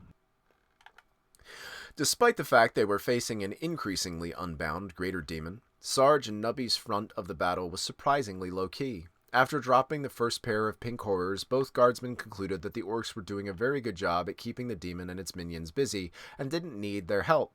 Before Nubby could run off to do something stupid, Sarge dragged the little trooper behind a convenient chest-high overturned tree and began to commit strategery. A quick vox to Tink confirmed that the Tesseract control panel was working, and now had the range of up to 3 meters, which gave Sarge a nice clear objective. The problem was that the scrum of greenskins, lesser demonic horrors, and general mayhem surrounding the target had a radius of significantly larger than 3 meters. Unfortunately, the obvious solution, involving his and Nubby's entire supply of grenades, was ruled out by the necessity of not breaking the damn box any further, which meant that Sarge had to go with Plan C, which was for Cretin.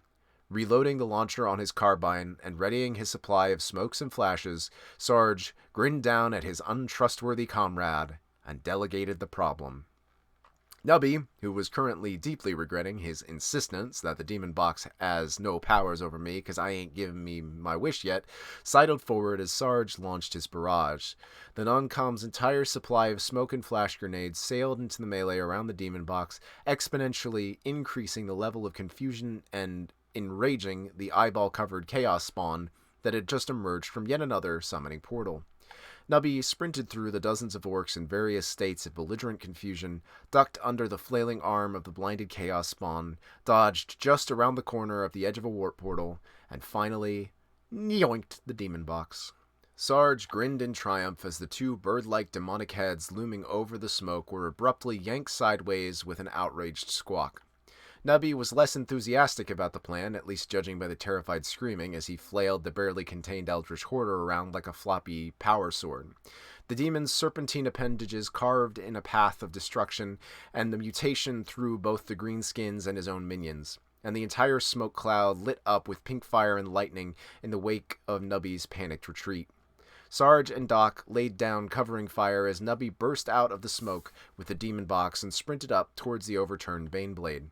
This proved to be a bit optimistic, though, since the little trooper only made it a few paces out of the smoke before the demon got tired of Nubby's shit. "Unhand me!" Nubby stared in shock as his hands abruptly let go of the box. Lurching to the side in a desperate attempt to not tread on the damn thing, the little trooper stumbled and smashed face first into the ground as his traitorous arms refused to catch him, instead wrapping them around his neck with long green fingers. Doc and Sarge, lacking any better ideas, opened fire on the demon's appendages, focusing on the base of the arm that was using to open another warp portal. While the pulse fire didn't do any lasting damage, the barrage definitely screwed up its spell. The warp portal collapsed with a flash of pink light and a sudden rain of confused orcs. Sarge and Doc paused their firing as something like a dozen angry greenskins set to work on trying to hack off the demon's head, aided by even more coming in from above and every other direction. Sarge pointed out that we were now in pretty much the exact same situation we'd been in before, except now Nubby was trying to strangle himself. Doc's response was interrupted by a massive, familiar boom as Twitch finally ran out of grenades and started switching to det packs. The Battle of Harry, circa millennial 40-something, was a messy and chaotic affair which made sense given that it was taking place entirely within the confines of an overturned Baneblade. Amy's panicked retreat back through the side hatches had signaled an end to Jim and Tink's little Xenotech party. As Jim ran off to get the beleaguered reactor to starting again, Tink finished mounting the Tesseract controller on Spot the Wonder Drone and was given an excellent opportunity for field testing as a slavering ball of teeth attempted to bite his face off.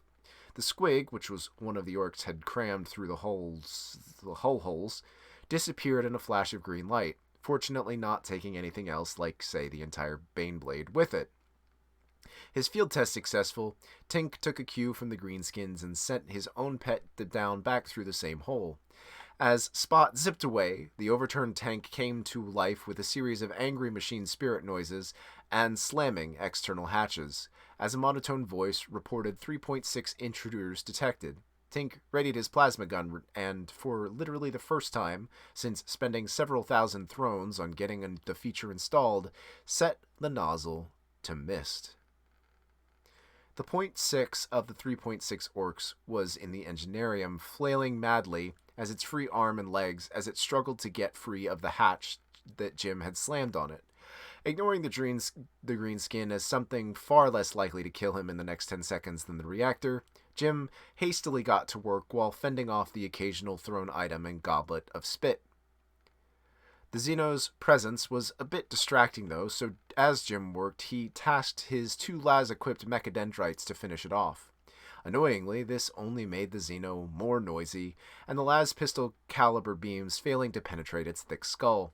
With a resigned sigh, Jim recalled the two mechadendrites, dug out Doc's fire extinguisher, and just triggered the reactor's emergency plasma vent again. Amy was too busy trying not to get killed to pay much attention to why the enginarium was on fire again. The greenskin that had been climbing up through the turret hatch had taken 3 shots to put down, and it was only by the Emperor's grace that none of the unaimed bolter rounds hit anything vital. Once she'd finally landed a headshot, the markswoman hastily scrambled back to reconnect the MIU cable and activated the tank's infantry defense protocol.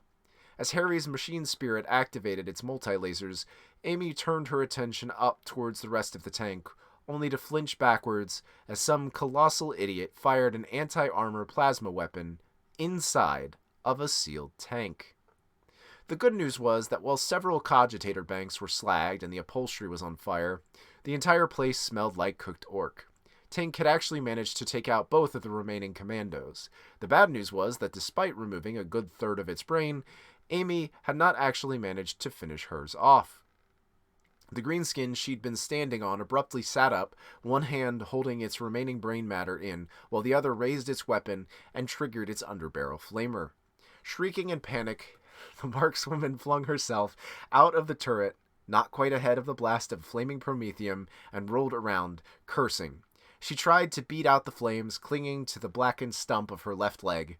Barely clinging on to consciousness, Amy wisely decided that finishing off the not-quite-dead greenskin took a backseat to survival and ordered Harry to cycle the turret hatch.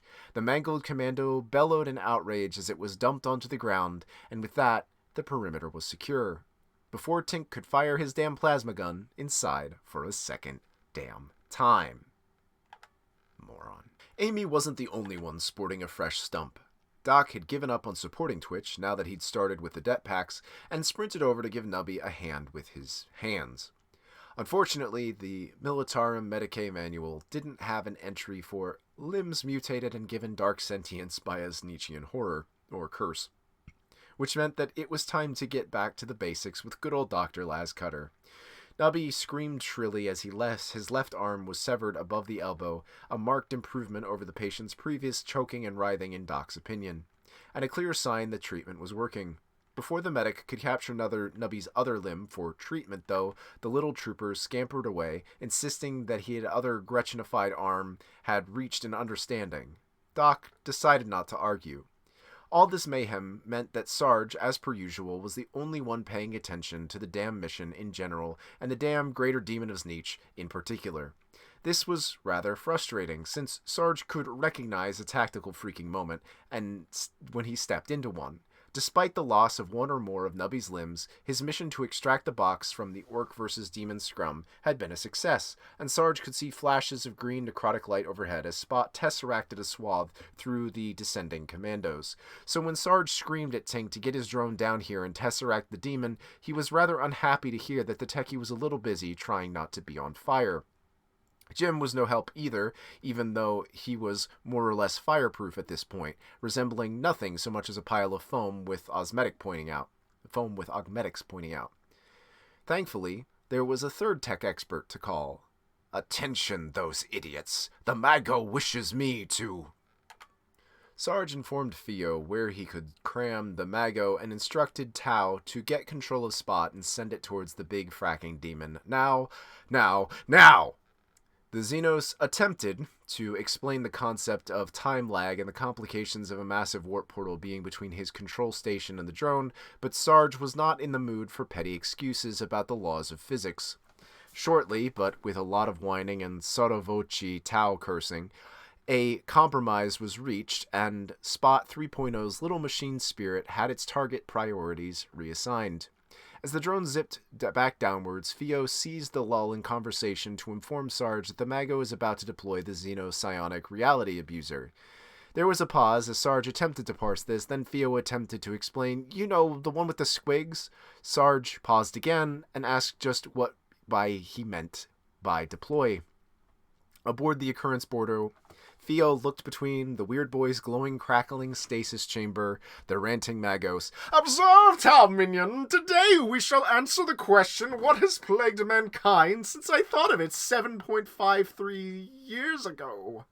When an orc psyker is overwhelmed with unfathomable levels of xenopsionic energy, what do we call it? Is it a Gork host or a Mork host?"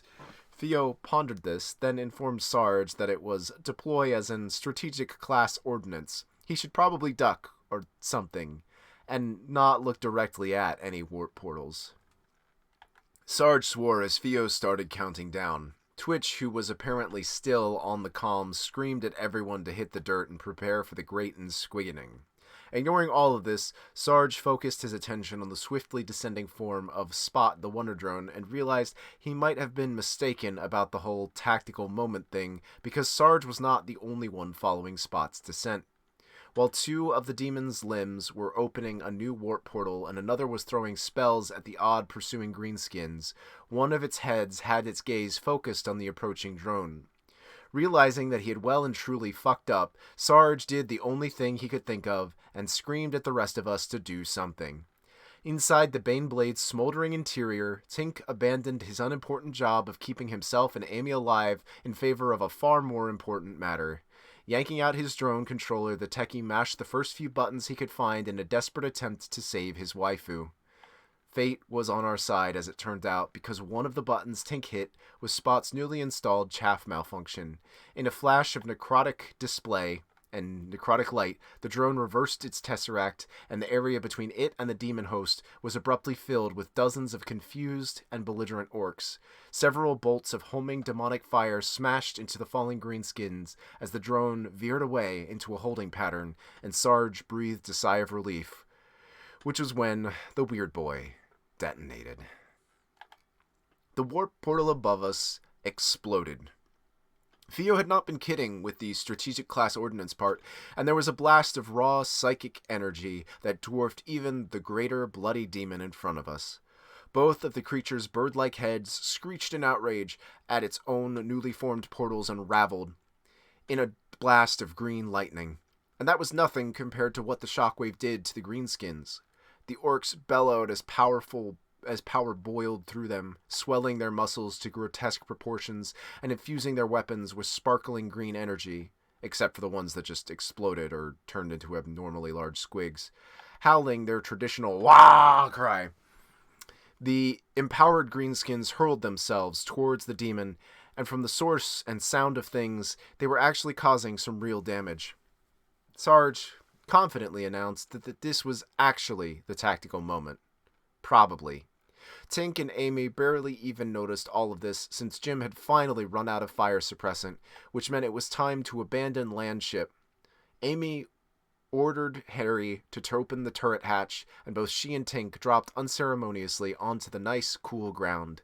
The sense of relief was slightly spoiled by the large, cranially impaired greenskin standing over them, boiling with green lightning, which then exploded.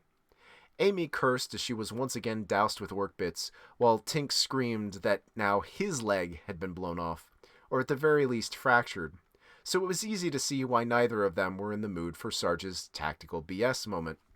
The non-com was insistent, though, that we had until the demon and the glowing greenskins either killed each other or got bored to set things up for our final attack. Sarge, Doc, and Nubby would get into position to lay down covering fire, while Amy sniped the demon.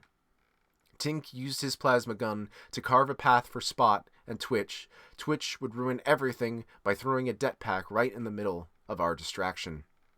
Despite Sarge's well-honed reflexes, he didn't quite make it to the ground before the det pack went off. He was thrown over backwards by a blast of heat and orc bits, and a large ballistic orc limb clocked him squarely in the helmet. Fighting to maintain consciousness, the non-com hauled himself upright to groggily make eye contact with a large squig wearing combat boots and a bandolier. Per the laws of narrative causality, Twitch regained his composure just after literally blowing Sarge's plan out of the proverbial water. A quick look around was enough to confirm that the glowing orcs were both real and surprisingly durable, with several of the ones he had just det-packed already getting back up. Nearby, Doc was down and was swearing at Nubby, who had ducked behind him just in the time to dodge most of the shrapnel, and was now staring in confusion at the green glowing arm that seemed to have regrown when it wasn't looking. Twitch hastily popped a stim and announced that he had fucked up and was sorry.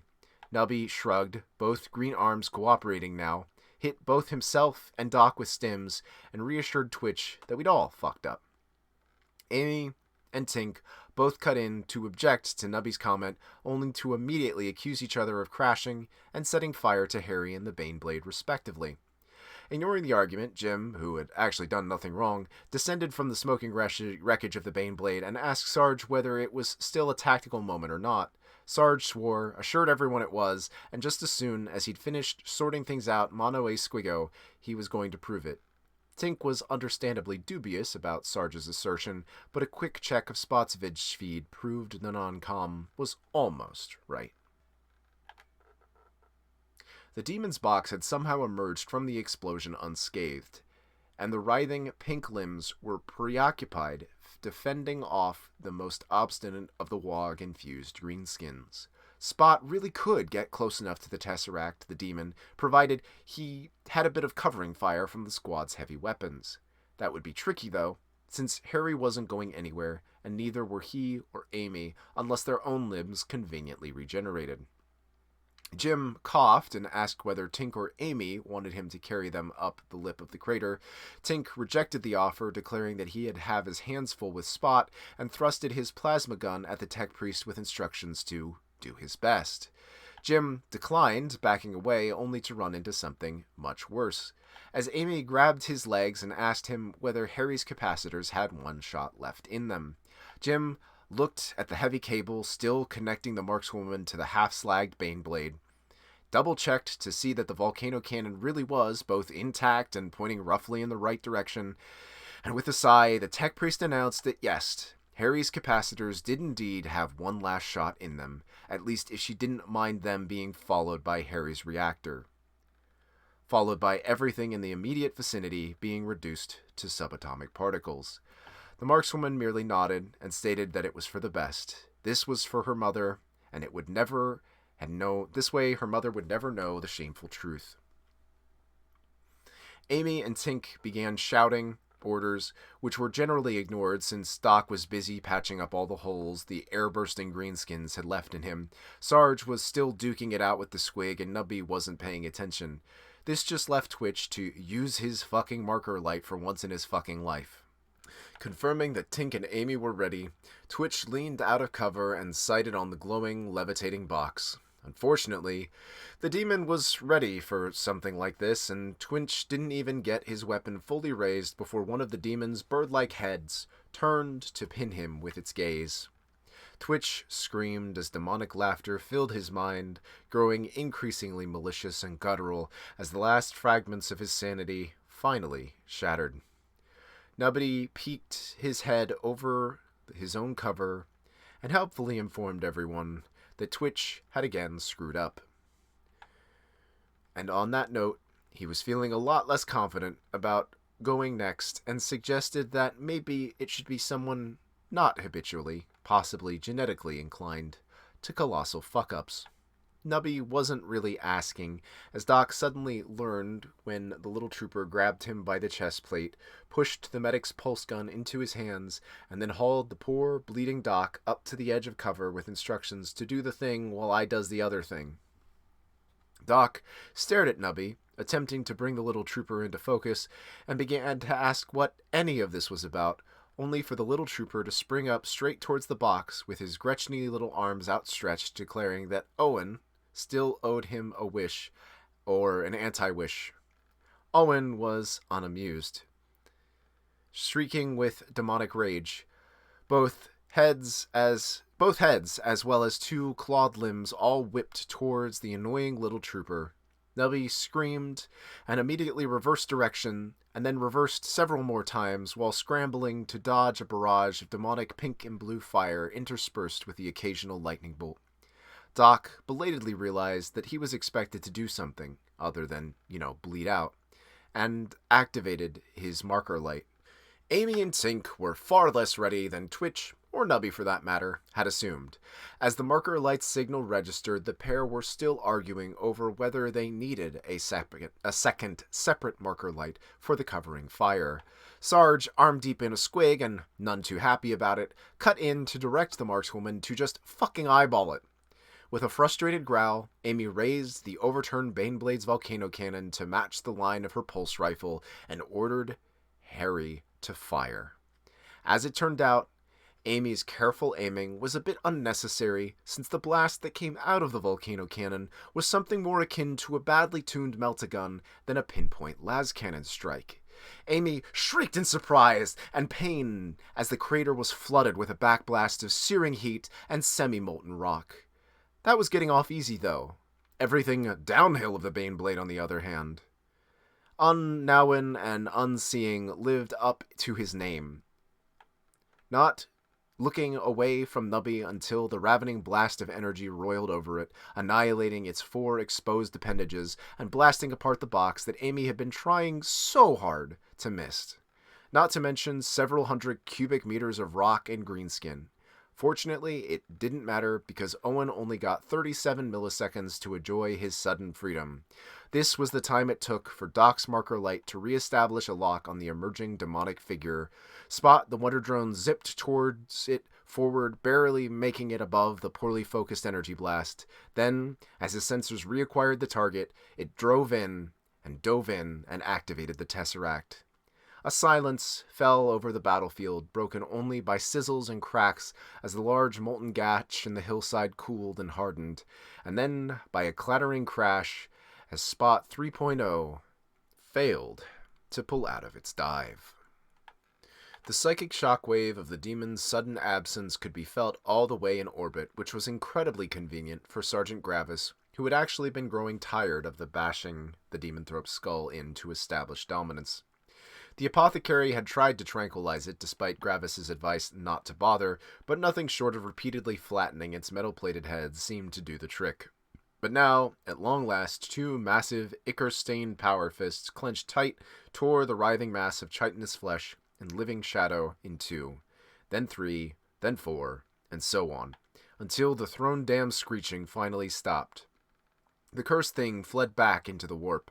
Behind him, his 3 battle brothers cheered as the demonids around them faded into smoke and the warp portals slid close. The former astropathic sanctum of the former ship, Gravis was not entirely clear which ship, but probably not the occurrence border, thank the Emperor, didn't happen to have a readily accessible landing pad. But Sergeant Gravis was damned if he was going to let some cogmarine try to teleport him out of this place. The Lamentor's Thunderhawk that picked up their retrieval beacon was surprised to find a dreadnought with the 3 Space Marines mag-clamped to it floating in space, but judging by the condition of the demon-infested wreck beyond them, this was probably an easier pickup.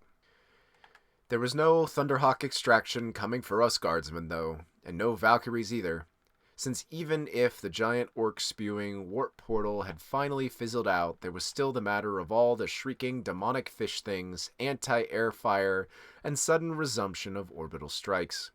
With the brief silence broken, Amy started alternating between incoherent groaning, and swearing as she registered her new burns in even shorter leg stumps.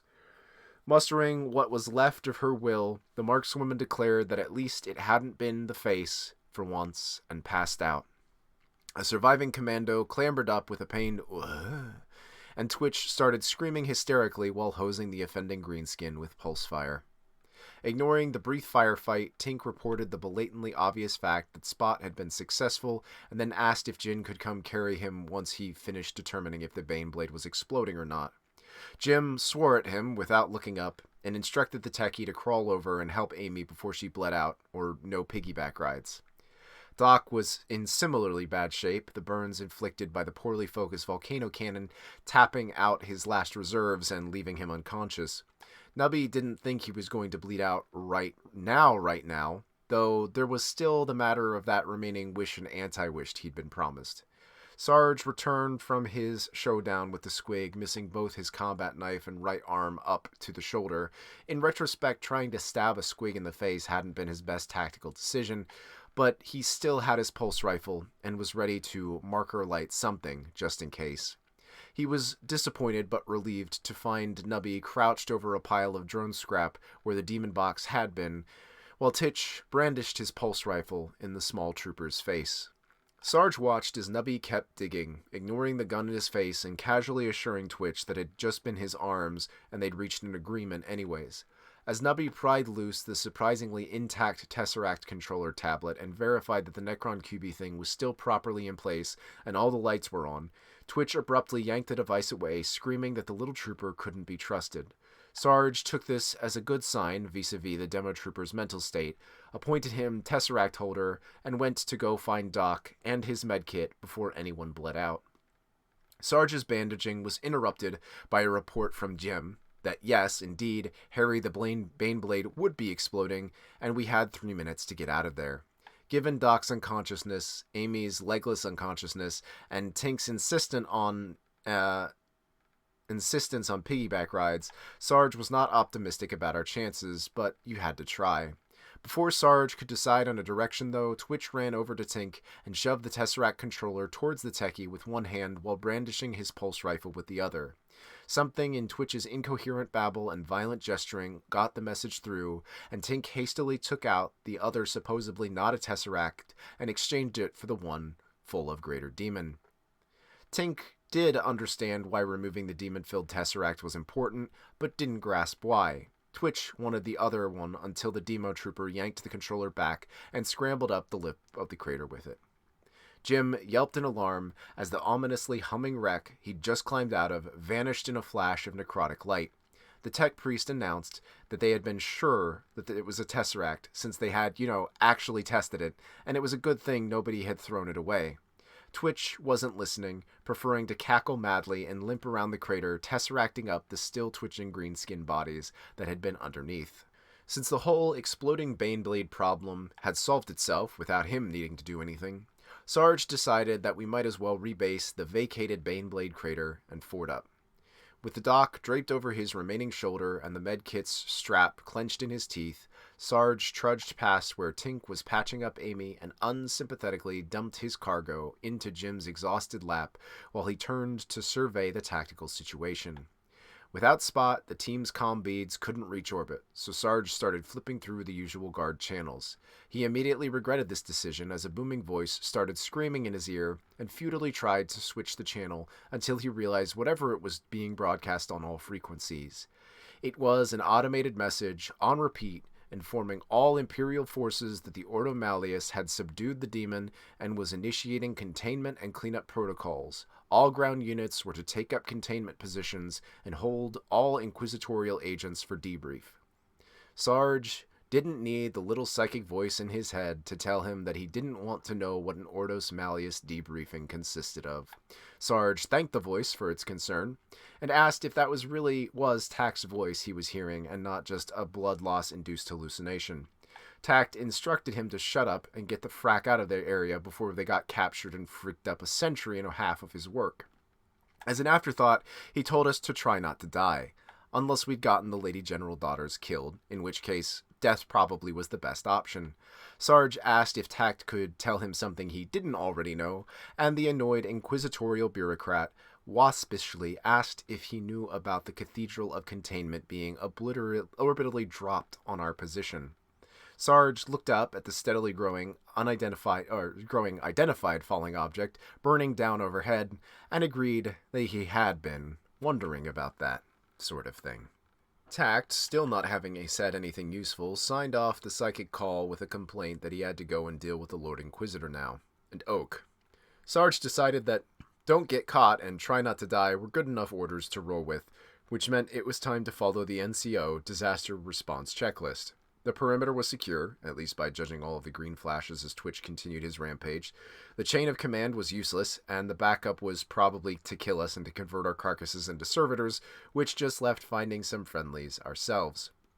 Fortunately, when you're in the guard, you've got a lot of friends. Sarge declared his intention to go and make contact with a column of stormtroopers that we'd crashed through on our way down the hill.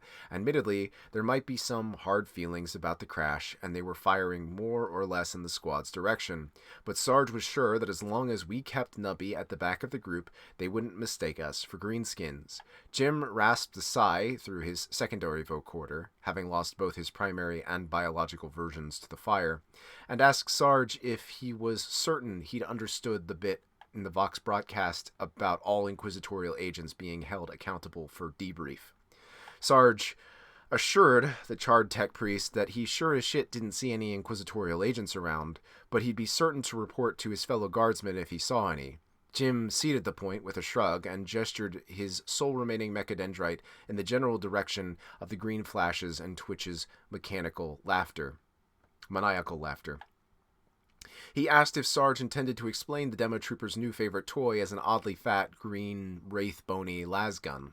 Sarge was still pondering the problem of the hysterical demo trooper and his blatant archaeotech when Nubby sidled up and reported the issue. "Taken care of, boss," Sarge idly cussed Nubby out for using a non-standard address to a superior officer before catching up what he'd heard and realizing the green flashes were getting more and more distant. Before he could ask, Nubby volunteered that Twitch had volunteered, like for rear guard, covering our escape and all that.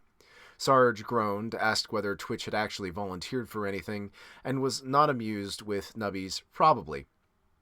The cretinous little trooper rushed to explain that if it wasn't like he'd suggested, anything. The crazy bastard had been babbling about trying to catch the big rock before it lands and unleashes an unstoppable tide of my kind on the world.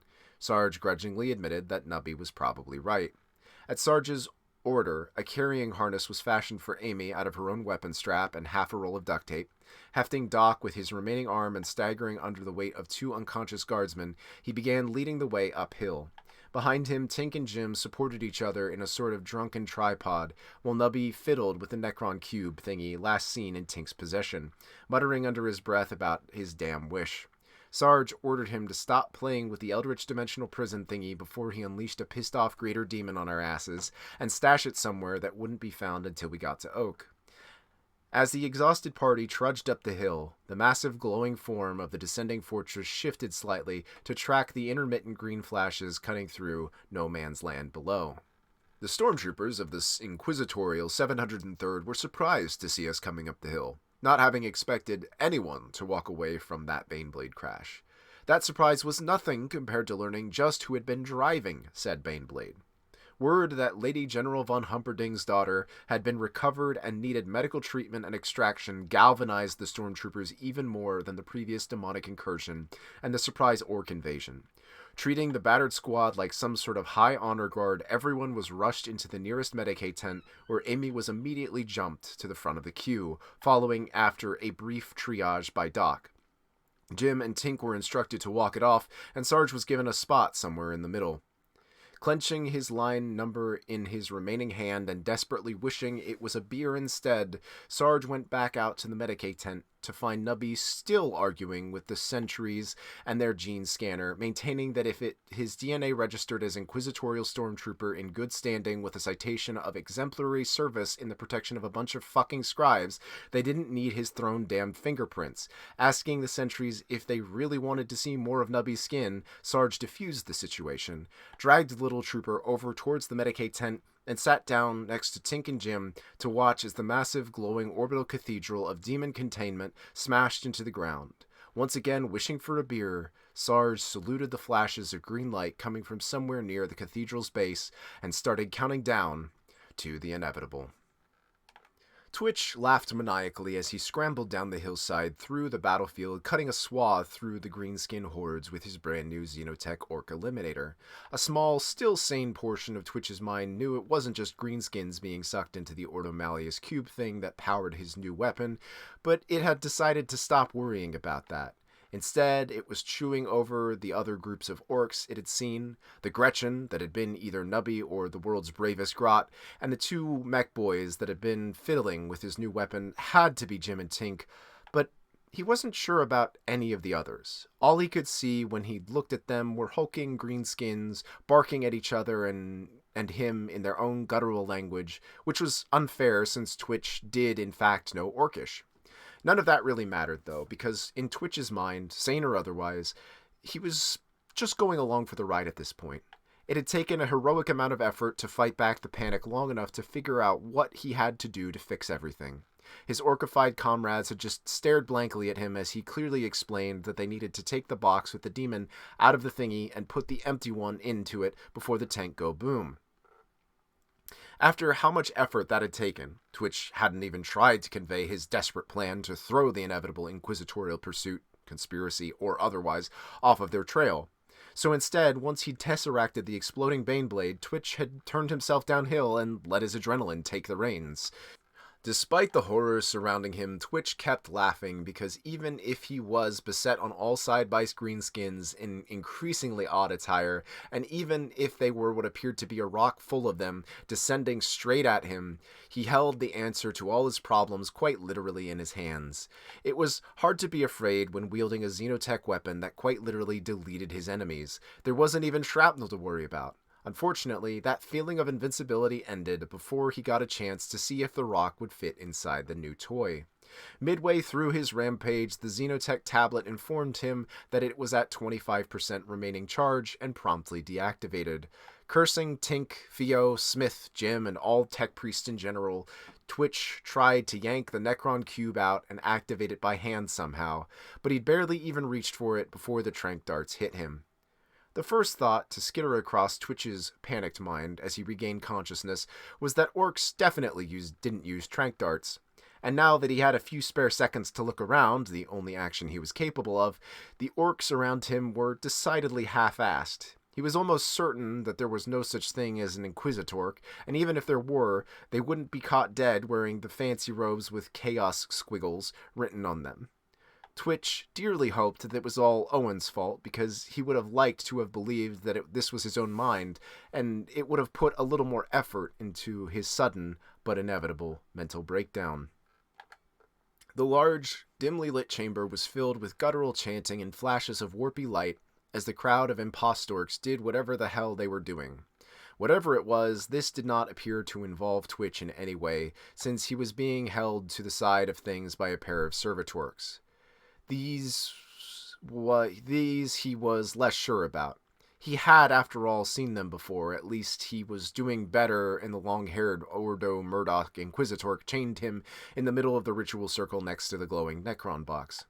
Twitch was indignant at the misuse of his property and attempted to inform the servitorks holding him to this grave injustice, but all that came out was a few panting giggles and a stream of drool. They seemed to understand and sympathize with his plight. Oddly, despite all the comically inaccurate Inquisitorks and Spork Marines and thrown-damn Sistorks of battle, one of the greenskins didn't look stupid. Twitch eyed the out-of-place commando. Unlike the others with their stupid hats, the commando sported a highly effective cardboard Space Marine mask and had emblazoned on his chest plate with "Stupid Beaky." In fact, the illusion was so good for a second, Twitch was pretty sure he was a commando. But the way it stepped from the shadows to shadow was distinctly un-orky. Commandos, he were pretty sure, had to cross the ground between the shadows, or at least that's what he'd hoped.